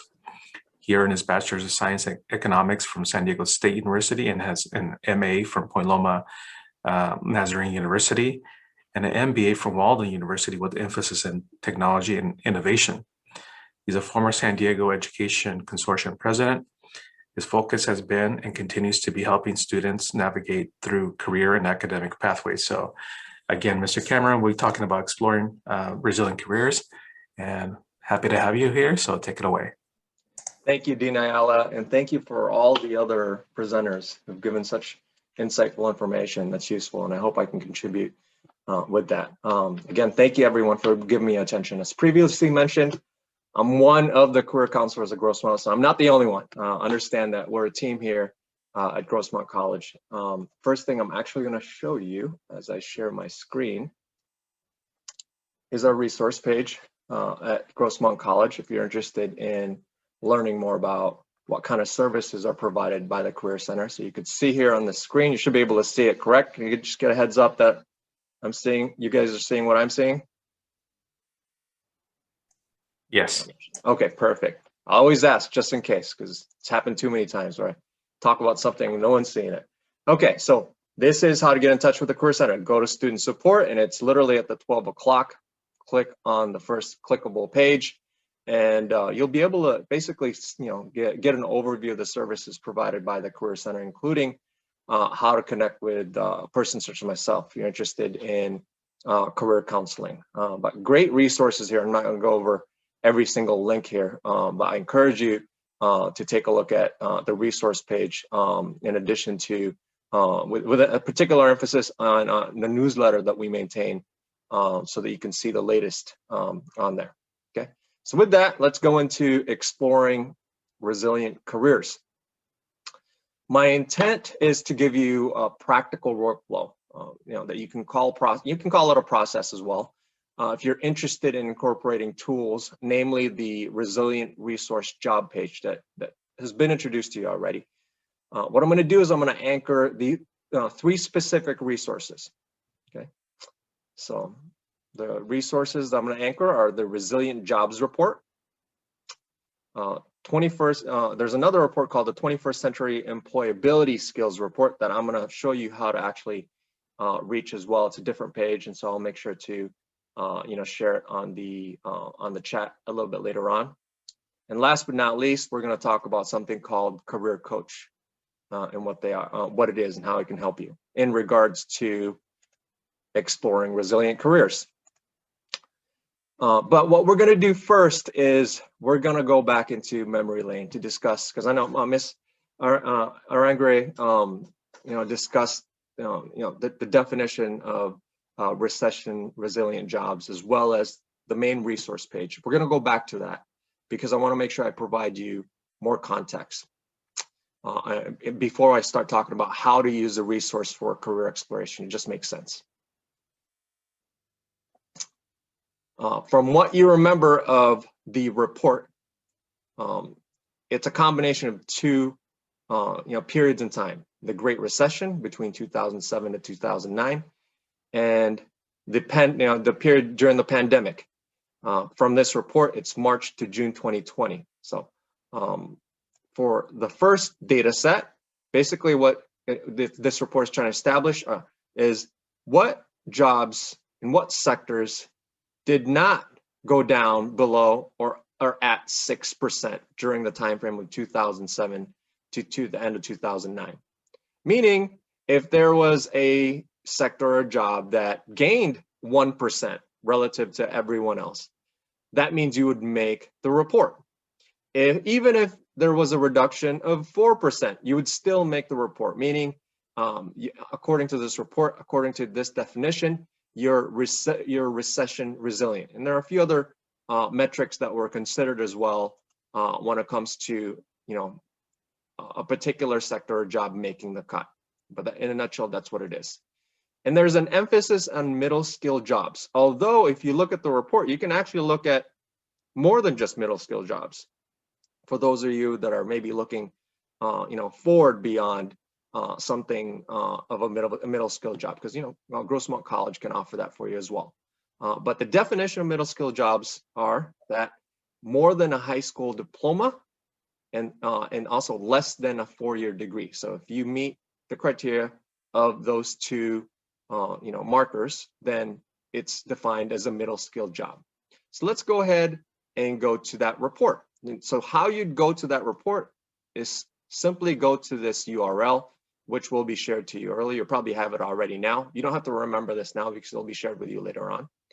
And then if you scroll down to the bottom, there's this link here for Resilient Jobs Study. So you click the link on that, but I'm not going to do that because I've made some notes with my own version, and I suggest that you do the same as well so that it can be useful to you in your quest to put together information to help you in exploring resilient careers.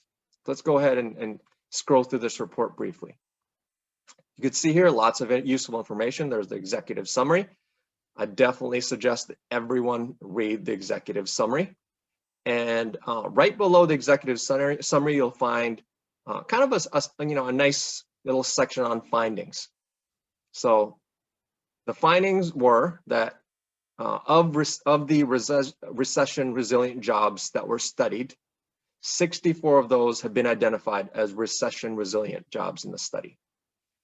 36 of the 64 recession resilient jobs are also middle skill jobs, or jobs that can be trained by community college programs. So if you were just going to look at, hey, let's just take a look at what kind of jobs are recession resilient, you can find this report. And we'll look at the details here shortly. But another finding is that for the pandemic resilient jobs, they've identified, or for at least the study, they've identified 66 occupations, okay? 66 occupations. 25 were also resilient, recession resilient, okay? Meaning there's an overlap between the two, okay? And so in combination, 12 of the 25 recession and pandemic resilient jobs were also middle skill jobs, or jobs that can be trained by community college programs. So let's dive right in. Okay, covered that. So over here, you can see the raw data from the report under Exhibit 2, recession resilient middle skills jobs in San Diego. So what would you do if you came across this report? You know what I do? I would print it out, or if you're savvy enough, you could have it on a computer screen and you want to start marking it up. In this case, what I did was I used the highlighter tool, right, to highlight occupations that may be of interest to me, okay? In this case, I actually just highlighted the programs that will closely correlate with what I know to be programs that are offered at Grossmont College, okay? But in your case, you want to make sure that you highlight the ones that you actually, you know, jump out at you as a possible area of interest, okay? So you go through that because it is a very comprehensive report, and then you look at the next exhibit. And this next exhibit is basically a look into the different college programs in San Diego County, right, that relate with a specific occupational title.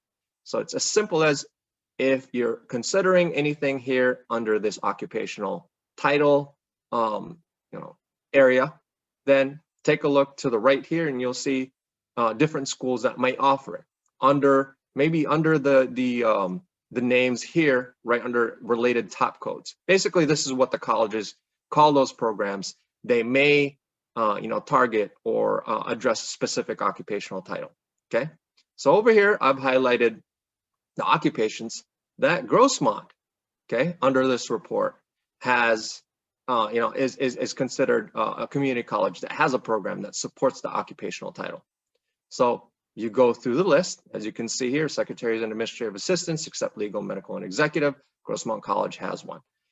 Registered nurses, Grossmont College has one. Business operations specialists and other, Grossmont College has one. How do you find it when you're looking over at the school? Well, look at these top codes, okay? Maybe Google small business and you know, retail and store operation and management. You might be able to find it if you Google Grossmont College and then you put in the keywords that are mentioned on here, okay? You keep on scrolling down, you'll see here, Grossmont is peppered throughout this report. Great start, because obviously you're attending a Grossmont College you know, academy today. And so there has to be some sort of interest, at least, in maybe looking at the programs that we have to meet your career development needs, okay? Credible report, very thorough, very detailed. It will take you some time. Some of you may find it boring as you look through this report, but I don't find looking for a match for your career development to be boring. So, you know, I encourage you to kind of persevere through the pain at times, and maybe even reframe it as, oh, this is really exciting because I can actually find out about a potential future that I'm going to be happy with, okay? But hey, we don't all process information that way. So if it's something that may be a little bit painful to you, just persevere through it, because it's going to be something that will pay dividends for you, okay? So you'll look at this report, and then from there, let's take a look at the next part, okay? We'll read the data. We're going to take a look at the section pandemic resilient jobs under this report. We're going to take a look at the same exact report, okay? So just a little, you know, information when it comes to pandemic, the findings for the pandemic resilient jobs report. It identifies the top 50 jobs per month with the most number of online job postings between a given time frame from March to June 30th. And also occupations that made the top 50 job list at least once during this period was included during this exhibit. There's actually an updated version of this report that I'm going to show you a little bit later on as well, okay? So let's take a look at how you would interpret this. So you would look at, you go to the section, page 14, it'll say pandemic resilient jobs. You know, mark up things that will, you know, give you more context about this particular report. And then from here, you'll see the list. Exhibit 4 will detail the occupations that made the monthly top 50 jobs list in San Diego County between March to June 2020, okay, at the very heart of the pandemic. There's a list here that's generated, And so what would you do if you were a student? Or what would you do if you were inquiring or maybe curious about professions, that you can consider, that you could see yourself doing, right? And you really value the idea of being, pandemic resistant, meaning if there was ever another pandemic, you want to make sure, you really value the idea of something that will stay afloat and not sink, okay? If that's something that aligns with you, then this list may be valuable. So you might want to go through this list. It's in alphabetical order. It's not gigantic, right? There's only 66 career tracks on there, or job tracks here. So highlight the ones that make sense for you, okay? So that would be a nice step. So what would be the next step after that? Now you have this, some highlights for two lists that you've generated already. So now you combine the data, okay? The study found 64 recession resilient jobs out of 800 plus occupations. So somebody has done the screening for you, okay? Someone has done a lot of the screening for you, okay? And it identified programs at different institutions that were both recession resilient and pandemic resilient. So what do? Well, you take a look at the last section, go to page 17, identify what career tracks and what job tracks cross over as both recession and pandemic resilient, okay? So you can see here the aggregate list, and then if you keep scrolling down, you'll see the middle skills job listing as well, okay? I encourage you to take a look at both, because you know what, you might start your journey here at Grossmont College, but you have kind of some intentions into completing a program beyond the offerings at Grossmont College, maybe a bachelor's degree, etc., right? But looking at this list can give you a sense of how you can get started in a shorter period of time, and something that doesn't require you to hop from one institution to the next. Maybe you can, it's an all-in-one, all-inclusive kind of place that's offered at Grossmont College, if there's a link with an occupational title with the program that we have at Grossmont College, okay? So here's what's great. I just gave you kind of a good sense of how to use the support, and I definitely encourage you to go through that process. Here's what's outstanding. This page here that has been referenced several times, a Grossmont College resource page for resilient jobs, has some incredible tools. There's a listing here of resilient jobs. There's a nice little video in here that will actually detail what resilient jobs are. Actually, you know what? I want to actually go to this video here really quick, because a good colleague of mine actually created this. And I think it's worth looking at. It's only about 42 Resilient seconds. Jobs. This amazing set of resources will help you navigate and learn what these types of jobs are, how to train for them, and how to enroll in our college. Resilient jobs are careers that are pandemic and recession resistant. In other words, these particular jobs continue to be available even during a pandemic and recession, which have high employment rates and high wages that increases your chances of staying employed. We have curated reliable information about these resilient jobs, where we hope you can utilize these resources so you can better secure your professional advances during economical downfalls. Now, go ahead and take a look and enjoy learning about these resilient jobs. We'll do it short, okay? So definitely click through every single one of these links here. I'm going to feature two in particular here. Under resources, if you scroll down, there's this tab here called job summaries, okay? If you click on job summaries, guess what? Someone's done the homework for you. Someone's done the organizing for you. Someone's connected programs that are offered at Grossmont College with pandemic proof, professions, pandemic proof jobs that correlate with the report that I just shared with you, okay? So after reviewing this report, go to the resource page and confirm the programs that Grossmont College offers. Because you know what? This will give you more information. As a matter of fact, let's just take a look at admin assistant, for example. You go on admin assistant, what happens is there's a link to Own It Online, a really great labor market information page that's very comprehensive. It tells you about, what tasks are important in this profession, what technology skills are important in this profession, what knowledge.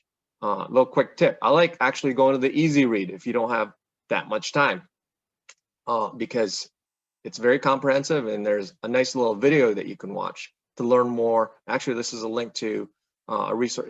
I believe it links to the same videos that the Bureau of Labor Statistics uses, which is outstanding.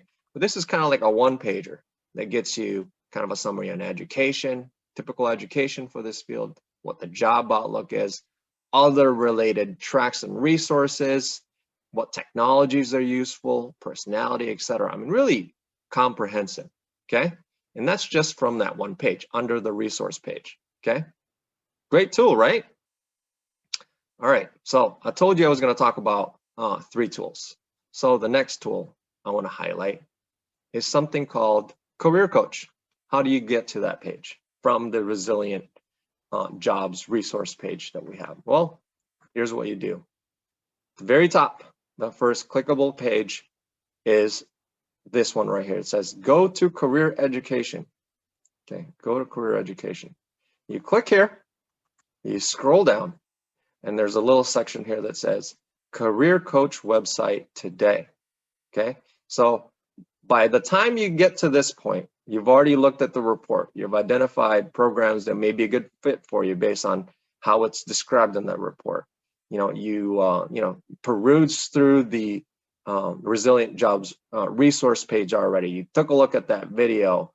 You scrolled through programs that are offered at Grossmont College under that, that correlate with pandemic and resilient, career tracks and jobs.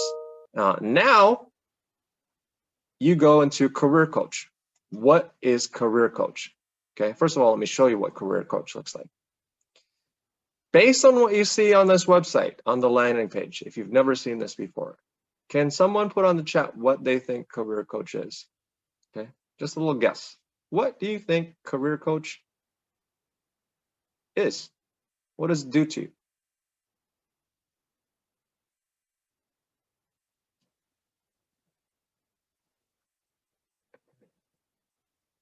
Well, I know some of you guys are shy, okay? So let me answer that question for you. This online service uses MC's comprehensive labor market data to help students find careers that match their strengths and discover programs at your college that will prepare students for success. I have time, so I'm gonna show you guys this video, okay? It's on YouTube.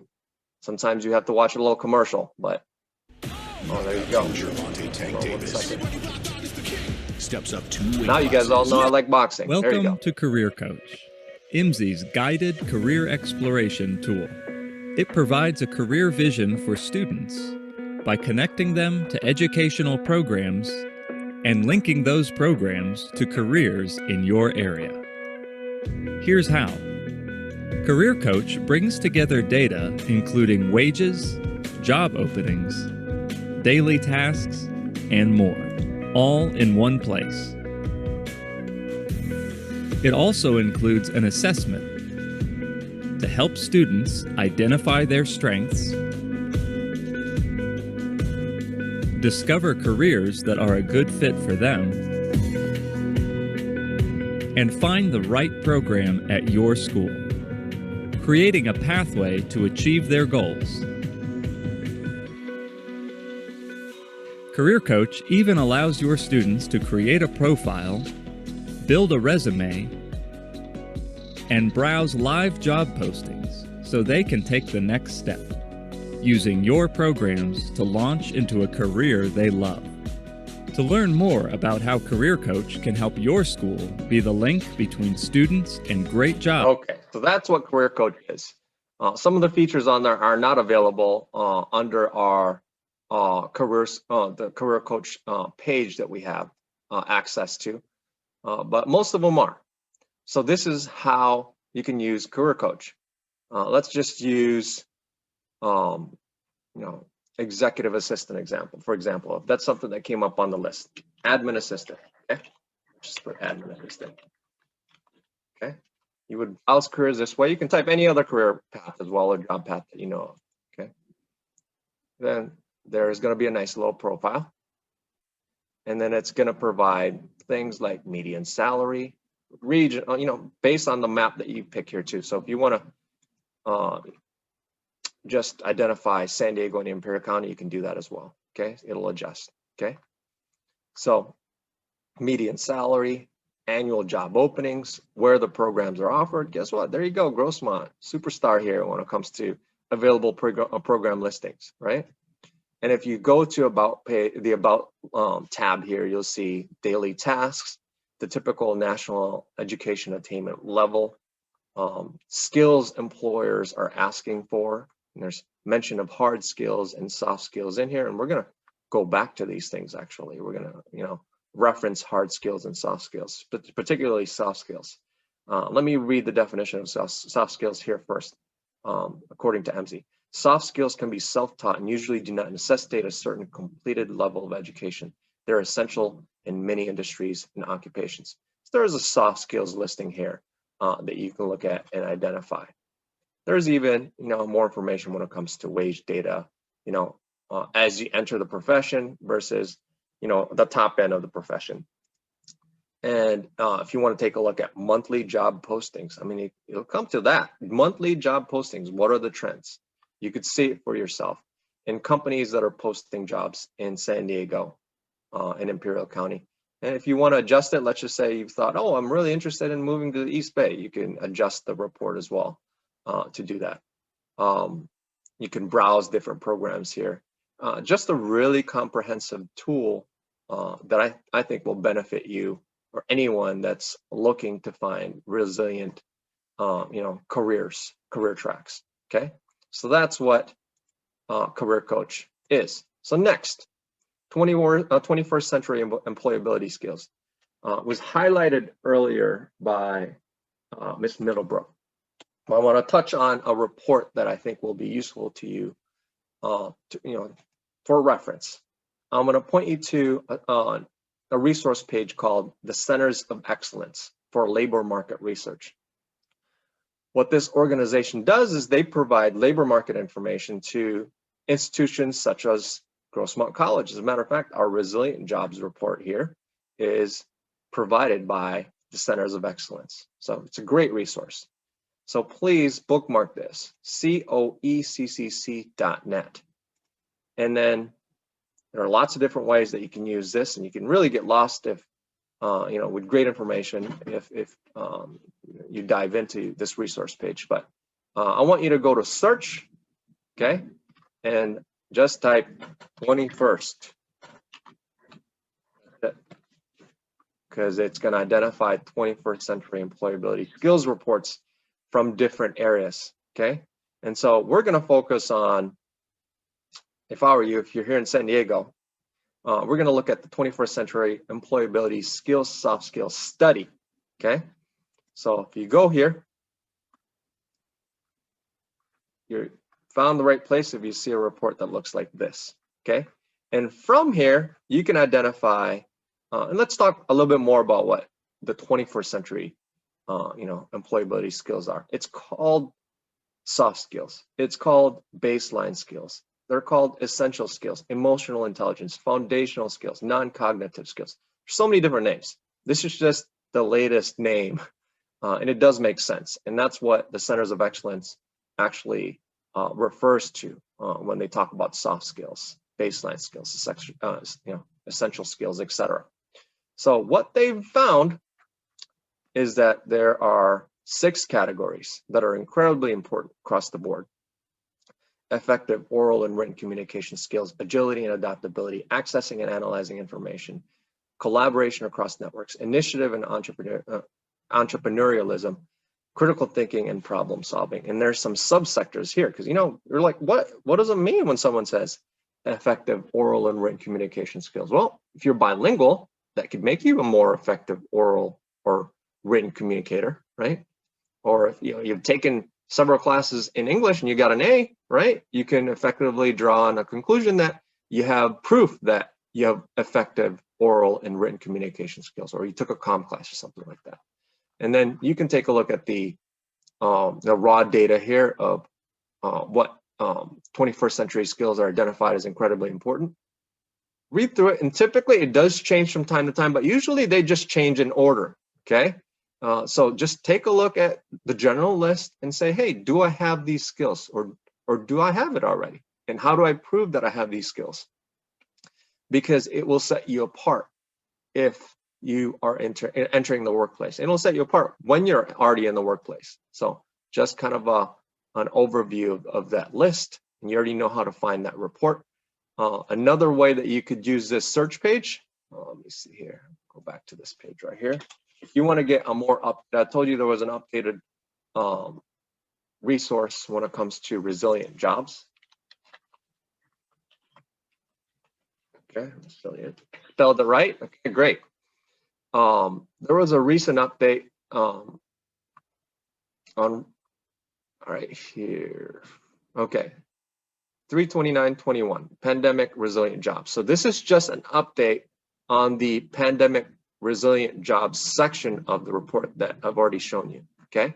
So we want to take a look at more current. So why is it updated? Well, it doesn't end in June, okay? It doesn't end in June. It ends, this report takes into account what happened in July, August, September, October, November, December, because many would say that that's still the time frame when the effects of the pandemic were prevalent, okay?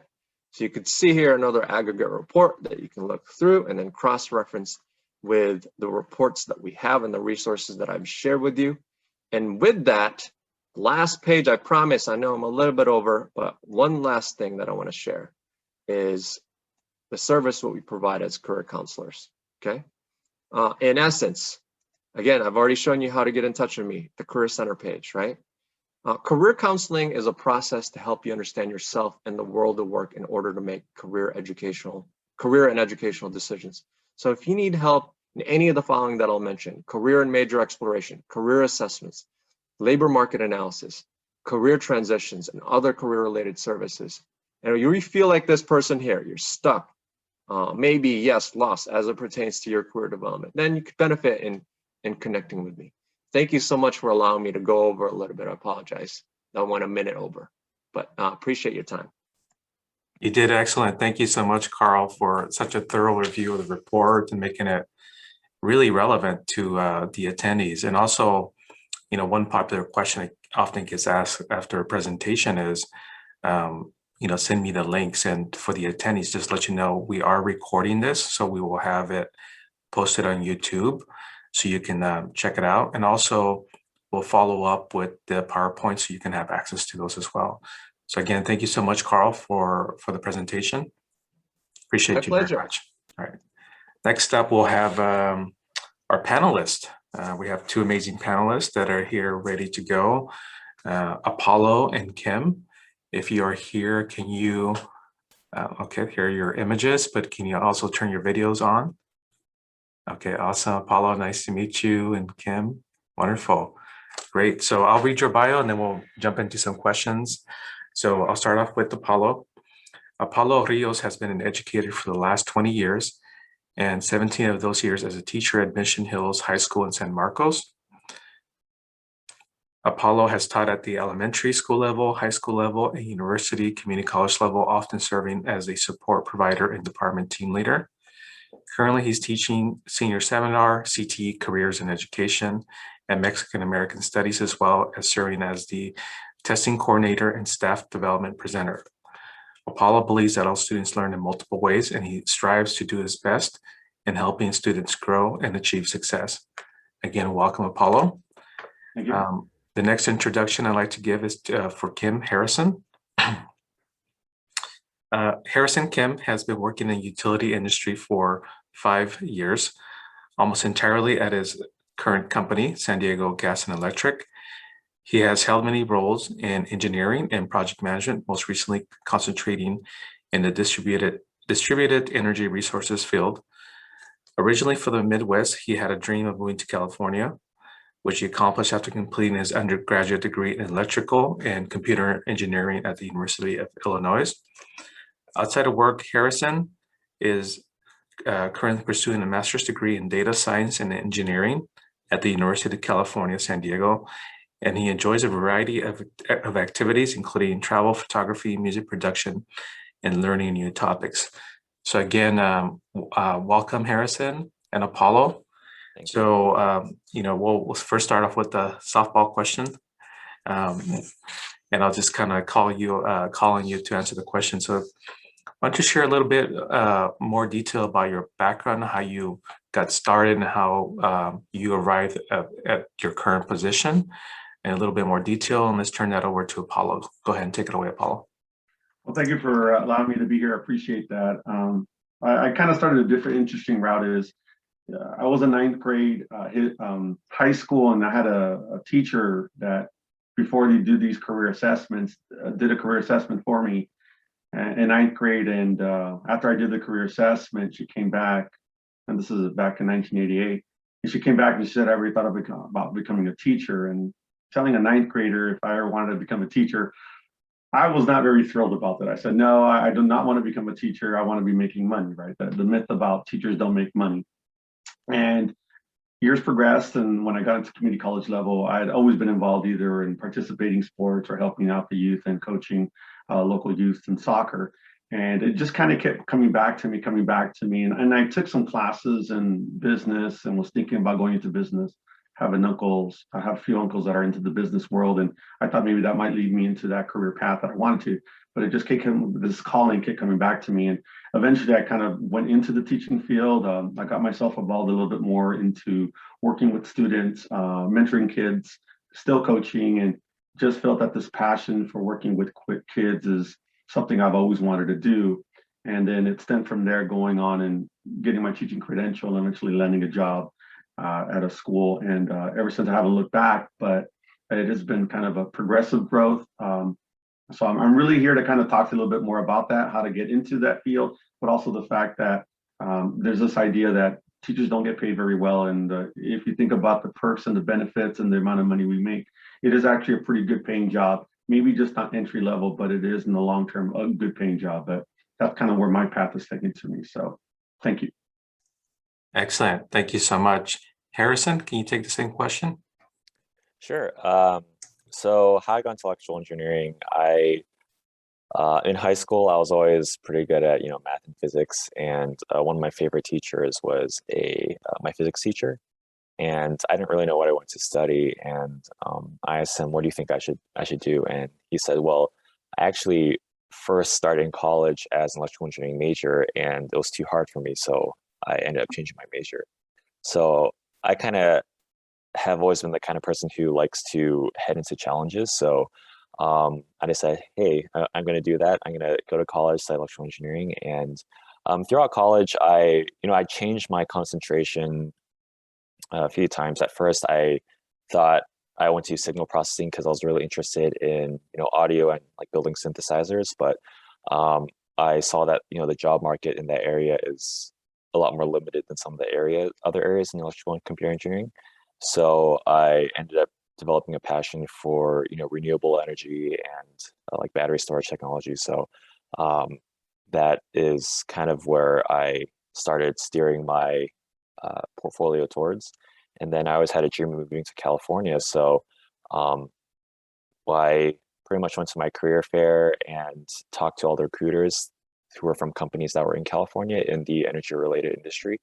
And then this particular job this particular company I really enjoyed because they had like an 18-month development program for new hires that basically I would get to try all these different areas of the industry. And I don't regret my decision. And that's pretty much how I got to where I am today.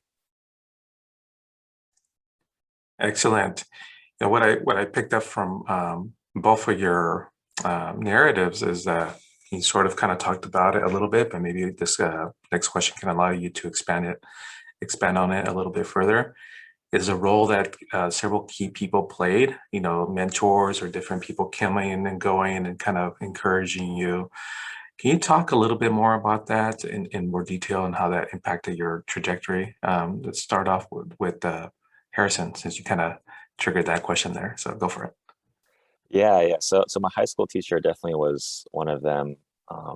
He was just always like a fun guy, and there are always people who you really value their opinion and advice, and of course my parents as well. And I guess in terms of mentors, I can't really say that I've had like one that has stuck with me throughout my whole life, but as I change, as my values change, there are always new types of people that I look up to and values that I strive to achieve. But I would say that I forget who this was, but I remember kind of watching I don't know if it was like kind of like a seminar, and this kind of always stuck with me. Like I guess this idea that if you oftentimes when you don't really know what to do, we may find ourselves in a position which they called analysis paralysis, where because we don't really know what to do, or we don't know what we might want to do, we end up doing nothing. And I really wish I remember where I saw this, but I've always kind of kept that mantra in my head that I always have to be doing something, even if it's not necessarily the direction that I'm going to end up in, or it's going to be my final goal, because through that process, I will find the next step I should take, or I may pick up new skills along the way. So in terms of mentorship though, yeah, maybe this isn't a good question for me, because I feel like I don't really have strong like singular mentors, but I really grab my inspiration from a lot of people wherever I see. Great. Apollo?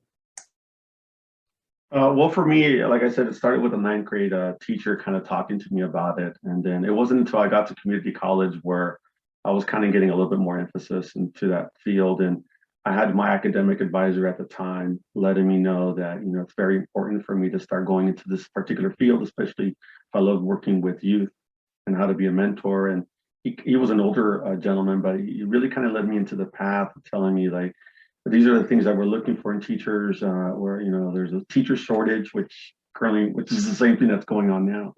And he just kind of talked to me about that. And then from there, I talked to my professors. And then after working with my professors at the college that I went to, I was also working with local teachers, because I was doing internships and doing my hours with them. And so what I saw was just great collegial work. I also saw the idea of how teachers kind of support one another. There's going to be teachers that you look up to, and there's going to be teachers that you say, okay, these are maybe some things that they could do better to improve their profession. But in the end, it was just the amount of work that we all have, and the passion that we have for working with kids. It's kind of the best thing for us, because it is a collegial environment. You're not in some sort of island. Even though you have your room and you have your students, it's all about us all working together, because in the end, it's not really my students, it's really our students. And so having that mentorship, having that collegial work really kind of helps out. And I know one of the question part of it is like, who do you start looking up to? I think what I really start doing is looking to get support from my coworkers, but also the passion that I see for the kids. Like as I start getting older, I start noticing that I don't have anybody really to look up to anymore. I start looking to the students, and I really see kind of where their passion and drive comes from. I'm sure that's where, when Harrison was speaking to his physics teacher, it's the passion that they see in the youth, that they say, hey, these are things that you may want to think about doing. And I think that's where it comes from for me, is my coworkers, but then eventually it's the youth that I see, and the resiliency that those kids have. And my thing is, I know we have a good group of students, and the future is always going to be brighter. And if you don't work with that youth, you always see that as being dark. But I see the other side of it, and it's always positive. I also do kind of want to add to that. You just kind of remind me of something. I often think of myself, like 10 years in the future, 20 years in the future, and what kind of person that I want to be during that time. Of course, like a good person, somebody who maximizes their potential. And I think that often serves as a motivator for me. Am I taking the right steps right now to be that person who I want to become in 5-10 years? And in a way that's kind of like a mentor for me, somebody who doesn't exist yet, but will one day. Great advice. Thank you both for sharing that. Let's switch gears a little bit, talk about your respective fields a little bit in more detail. What are employers looking for in an entry-level employee, especially in your field. So let's have you take that, Apolo. For the teaching credential, depending if you do go to private school or if you go to public, but in the public level, we are looking for teachers, future teachers who have already completed their bachelor's degree, who eventually have gotten their credential. Have they passed all the certifications that they need in order to go into this field as entry level? The other part of it is as we look at people who want to go into this field, have they worked with youth?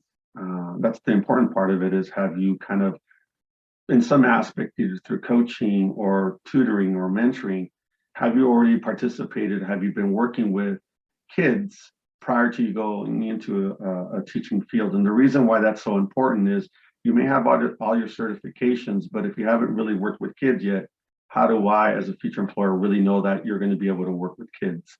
Because that's always our ultimate goal. Our safety is our kids. Our most important safety thing is, are you going to work well with kids? And the second part of it, of course, is, are they going to learn from you?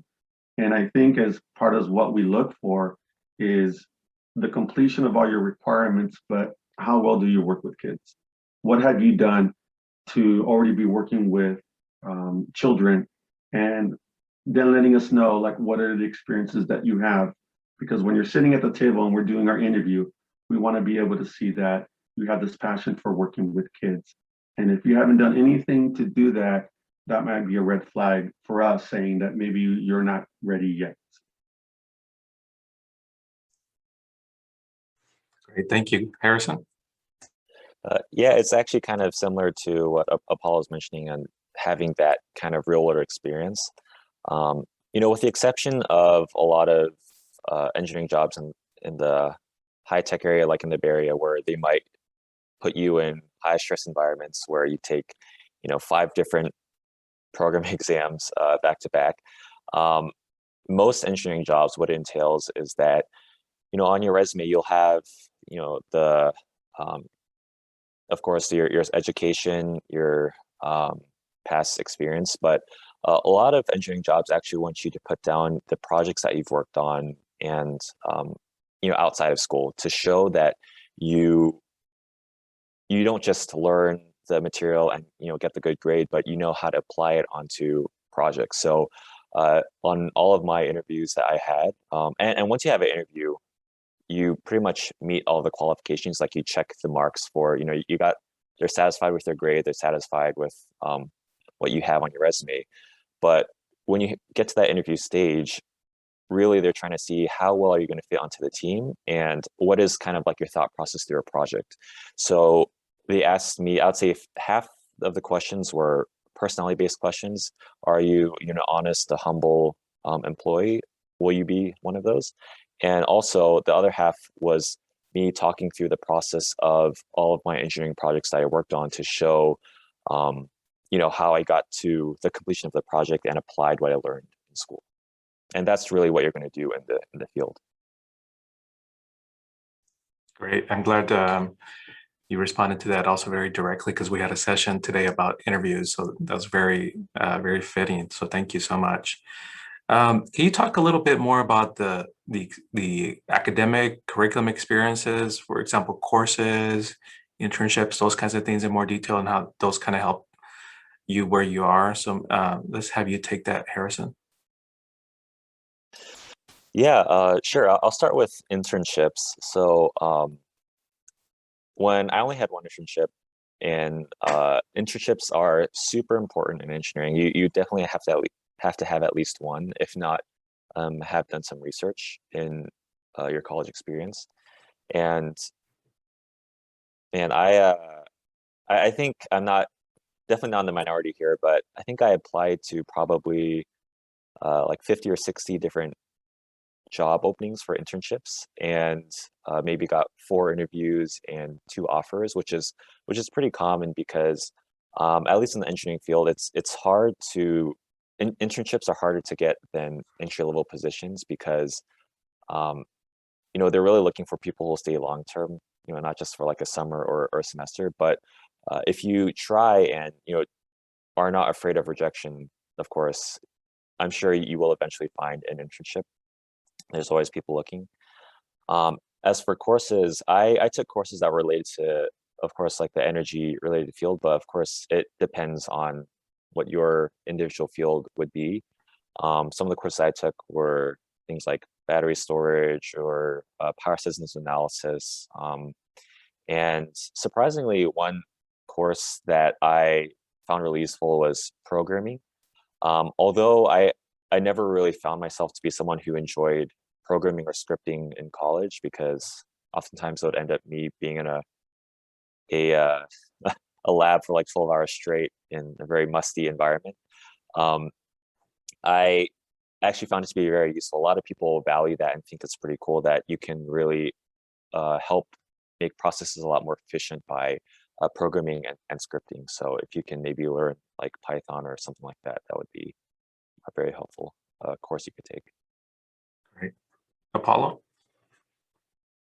One of the things I recommend, and obviously we're talking about CTE courses here, is at the high school level, if you are thinking about going into a particular field, I would highly recommend taking some sort of CTE class in high school just to kind of check it out. And the reason why I say that is because it would be completely, it would be really difficult if all of a sudden you spend 4 years thinking you're going to be something, and then in the end you're like, oh, this is not what I want to do. At least in the high school level, it gives you a chance to kind of dabble in that field, which also might lead into some internships like what Harrison was talking about. I think internships work out great, especially like for me in my profession, is if you're already working with youth, if you're already working with kids, that's going to eventually segue into this profession. And that's going to tell you, and because I teach a class called Careers in Education, one of the things I always start out with my students in the beginning of the year is I tell them, if you're thinking about a career in education, that could encompass many things. That can be school counselor, that can be school psychologist, that could be speech language pathologist. There's so many things in the realm of education. But if you don't work well, if you don't like working with kids, this is not the field for you. And that's okay. That's what I tell them. And it's okay. It's better for you to find out now instead of spending all this time and realizing in the end, it's not what you want to do. And that's why I think taking a class in high school would be important. If you could take a CTE course, and a lot of times they provide internships that would give you the ability to work. And like Careers in Education, my students will go to elementary school and work with kids 1 to 2 hours a week. And that kind of gives them a sense of idea of how it might look like. At the college level, obviously you're still engaging, you're still working in some sort of internship, you're taking the necessary courses. But if you're thinking about becoming either elementary or middle school teacher, you'd have to go what's called the K-8 pathway. And that's usually like liberal studies or something like that. But if you specifically want to be a teacher, let's say in mathematics, or if you want to be a science teacher, or if you specifically want to be a history teacher or English teacher at the secondary level, at the high school level, you'd specifically have to major in that particular subject. Okay, so that makes any sense there. And the reason why that's so important is because you're teaching a specific subject as opposed to teaching multiple subjects, what the elementary school level teachers do. But the continual importance of working with kids, it's important. If you get a chance, take the CBEST. The CBEST is really just the kind of the entry level credential, and allows you then to become maybe a substitute teacher. And the reason why I say that is because being a substitute teacher is going to put you into many different environments, which will still hopefully tell you this is something you still want to do. But the other part of it is you build name recognition, especially if positions open up in the school that you might be substitute teaching in.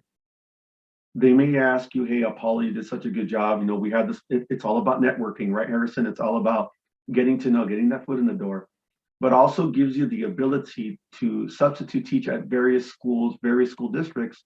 And that way you can start saying, wow, I really like this school, or I definitely don't want to be at this school. That way you don't go in blindly into a job and thinking, this is great, I got a teaching job, and then realize this is not the best place for me. So it gives you a chance to network. It gives you a chance to kind of view all the schools and the districts, and then gives you the ability to say, this is a school I really think I want to be in. And then from there, you make every effort to connect with the people that are there that are making those decisions, because we are a profession world where networking is huge. And if you get in the know, someone's going to tell you, hey, we got a position opening up in about 2 months. I want you to apply. There's your in. So I think that's why it's so important to maintain those internships, because you connect really well with people. And if you do good, they're going to want you with you working in that field, in that job as well. That's a great segue for my other question and you around networking. So what advice we often have students who are very stressed out about the whole networking part. It's not some of our students, and depending on the situation, not everybody wants to go out there and start shaking hands. That's one perspective about the networking component. But what advice do you both have around networking, getting yourself out there and being memorable? So let's have Apolo, let's have you take that since you nicely segued into the question. Yeah, thank you. I didn't know that was going to be the next question, but let me just kind of tell you my quick experience, and that might kind of be able to answer that question. Is I substitute taught for about a year, and the reason why is because my field of history my history subject is very hard. Like there's not a lot of people that leave that opening, and those that get in, they're there for a long time. And so my goal was just to kind of dabble in various positions and see different schools. And I think what happened is you start realizing that the people that you work with will talk to other people, right? The assistant principals, the principals then will talk, or they'll get to the chance to notice. And in my respect was, I was substitute teaching at San Marcos High School. I really wanted to work there because that's where I went to school. And I thought it would be great to go back to my home, especially with the people that I was working with. I really liked the environment there. I thought I could make some changes and just be a positive impact with the kids there. And unfortunately, they weren't, but they did tell me, hey, if you go over to this other school district, they're looking for someone in your position. Here's this person you need to talk to. And so I was able to reach out to that person. And just from word of mouth, they were saying, hey, you know what, we hear good things of what's going on, what you're doing is substitute teaching. We want you to come over here. And then from there, it extended to getting a position there, to the point where after 3 years of working at that school, I was able to be called back to Mission Hills High School because they were opening up a new school. And once again, the whole networking of what was going on, someone found out that I was teaching there, a former coach of mine. They said, Apollo's a teacher over there. He's also a coach. We need to bring him over to Mission Hills High School. And that's how the networking began. So it wasn't like I was out there and talking to individuals. I wasn't out there shaking hands. It was just more about my work ethic and then just making connections to the people that were there, because like I said, it's all about networking, who knows what, and then they actually do call other places and they all know each other because they have all their own administrative meetings, and they'll say, hey, Apollo's a good person, he's looking for a job, do you guys have anything, because he'll be a good asset to use, or we're opening up a new school. That's the way I think in our profession networking happens. Quite a lot more in the back than I know of, but once the word gets out, it's really a great positive feeling knowing that somebody wants you to come work for them. Great, thank you so much. That's such a very rich description of what that looks like in your field. Harrison? Yeah, I'll first start off by saying that networking now, I've had 5 or 6 years of experience, is a lot different than when I had no experience in the industry. But what I did was when I was looking for my first job was I, of course, went to career fairs, a lot of career fairs, probably like 3 a year. And I just talked with recruiters there a lot, had that conversation, would email them with them back and forth. And of course, if they reject you, the least that they, the worst that they could do is provide you feedback on how you could improve, which is very, very valuable. There's also LinkedIn these days. I didn't really use that when I was in college, but I know it's growing really fast, and that's a good way to get in touch with recruiters. But if you're not really comfortable with talking with recruiters, I know that ways that people have actually networked through me is like if I have a friend, I have a friend who said that they have a friend who was a senior in college and they were interested in working for my company. So that in a way is networking itself. So I actually had a conversation with that person, got their kind of got a little background about themselves and their work ethic and their knowledge, and they actually turned out to be, I thought, a pretty good fit. So I forwarded them to my HR, and my HR interviewed him. So there is that kind of like through personal connections. And if I didn't think that they were a good fit, the worst I could do is just say, hey, while I don't think you'd be a good fit for my particular company, these are ways that I think you could improve or build your portfolio so that next time around you'll be a standout candidate. Excellent. Thank you so much. We have a few minutes left. I'll ask you one other, probably two more questions. Can you just discuss any challenges you might have encountered as you, however you want to discuss some challenges and how you were resilient around overcoming those challenges? Let's have you take that, Harrison. Yeah, I don't think I've had as worse challenges as a lot of many other people who I know what they've been through. But I'll just say some of the challenges I had were not really knowing what I wanted to do. Even after I started working, I wasn't really sure if this was the field that I wanted to be in. And I think I said before, I changed my career projection multiple times, and that's fine. That's or when you're in this this time period right after college, the whole goal is really so that you can learn and figure out what you really want to do. And so that's not really something that you should be afraid of. What I guess some other challenge is that I actually wasn't really like a stellar student in college. I don't think that I really would stand out more than like the top 10, 20% of students in my class. But I think that while there are all these challenges, I think the most important thing is that kind of like what I said before, is you keep trying, and you don't just stop, or you don't give up hope. You constantly have to be doing some kind of action, because through that process, you are building your portfolio, making yourself a stronger candidate, and through that process, you are figuring out who you are and what you want. And yeah, that's really, I feel like, all there is to get through these challenges. Great, thank you. I think for my field, it's obviously ever changing. I mean, look what just happened with the pandemic. It shifted us out of being face-to-face to going to a Zoom world or a digital world. But the challenges can be pretty profound. At the same time, it is in the sense of changing constantly. Like, there's always things that are coming up, new technologies that are happening, how to engage students. And one of the things that I appreciate is I never know what's going to happen. Like, there's this whole idea, the Hollywood movies always paint that the teachers are just so boring, it's mundane. I can tell you, it is not boring, and it is not mundane. You never know what you're going to get yourself into. Every year before we start school, I get nervous because I have to meet new students, and I'm sure they're nervous because they have to meet me, right? It's this nervousness and how we're going to interact. It's almost like, are they going to like me? And I'm sure they're going to think, is he going to like me?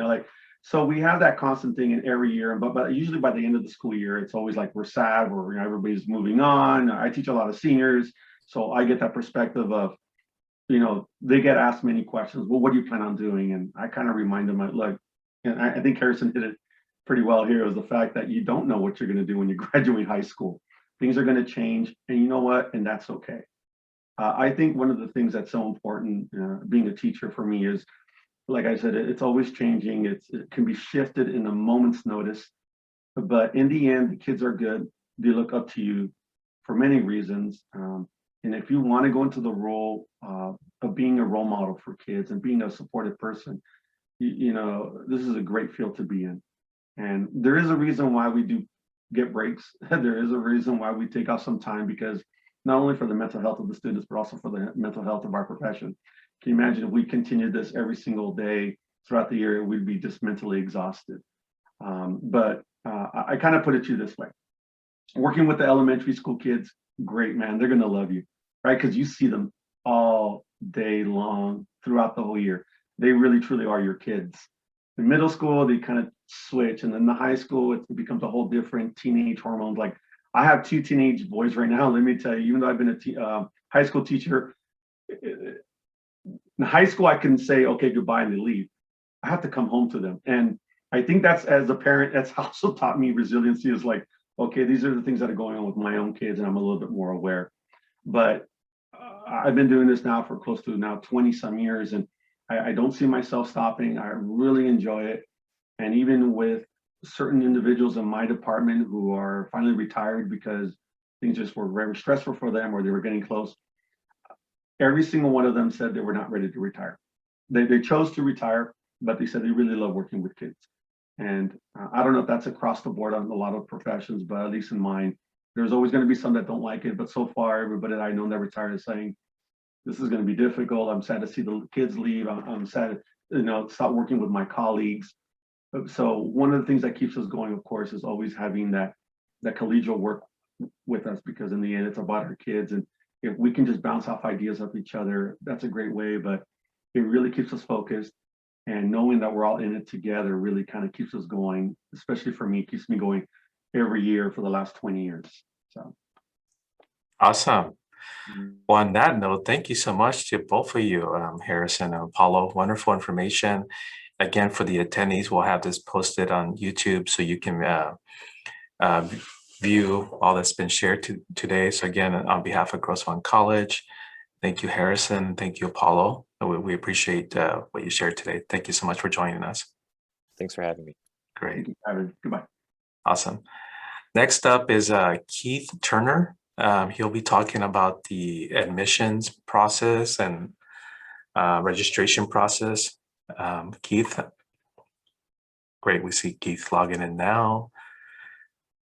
So for those of you who have joined us to this part, so we'll be sending again the video, recording, the links, the information, and some of you are eager after learning more about resilient careers to learn more about how to register and how to apply if you're at that point. And Keith Turner will be sharing that. He's our interim outreach specialist. So take it away, Keith. All right. Thank you, Dr. Javier. Hello, everyone. My name is Keith Turner. I'm the interim outreach coordinator at Grossmont College. I want to welcome you all here today. So right here, you'll see we have a flyer for our summer hours. We have student ambassadors ready to assist you Monday through Thursday, 8 a.m. to 6 p.m. You can log on to the Zoom and we will have a student ambassador help you virtually and walk you step by step through the application process at Grossmont for Grossmont College. So whenever you get a chance to, you can log on and get that assistance that you need so that your application can get completed. And it takes about 10 to 15 minutes. So I highly suggest that you meet with one of our ambassadors. You can also meet with a counselor or an admissions and records representative through our virtual help desk as well. So not only can you get assistance on getting your application completed, you can also meet with a counselor or admissions and records representative. And the next slide, please. The next slide, you'll see we have our Grad Guru app. If you have a cell phone, you can log on to the App Store, Google Play, or Apple Store and download Grad Guru. It is free. This application will update you on campus events. For example, when we have a career fair, we have organizations like the Saquon Casino. They come on our campus and they do job fairs on our campus where you can meet with someone and possibly get hired. And so I highly suggest that you download this application.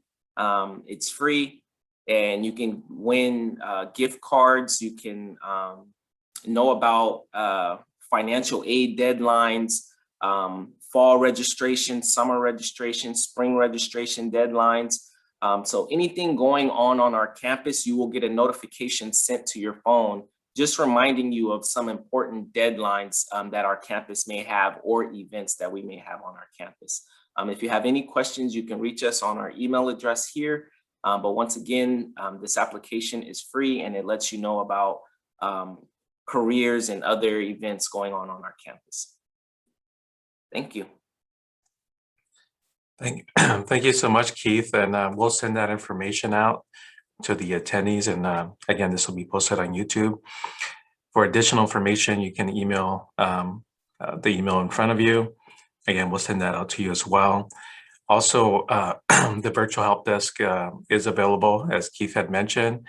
And we also have a virtual Zoom session where students can log in, specifically learn more about resilient careers. So again, thank you all attendees for attending. We'll send this information out to you in the next day or two. And this concludes our webinar. Thank you.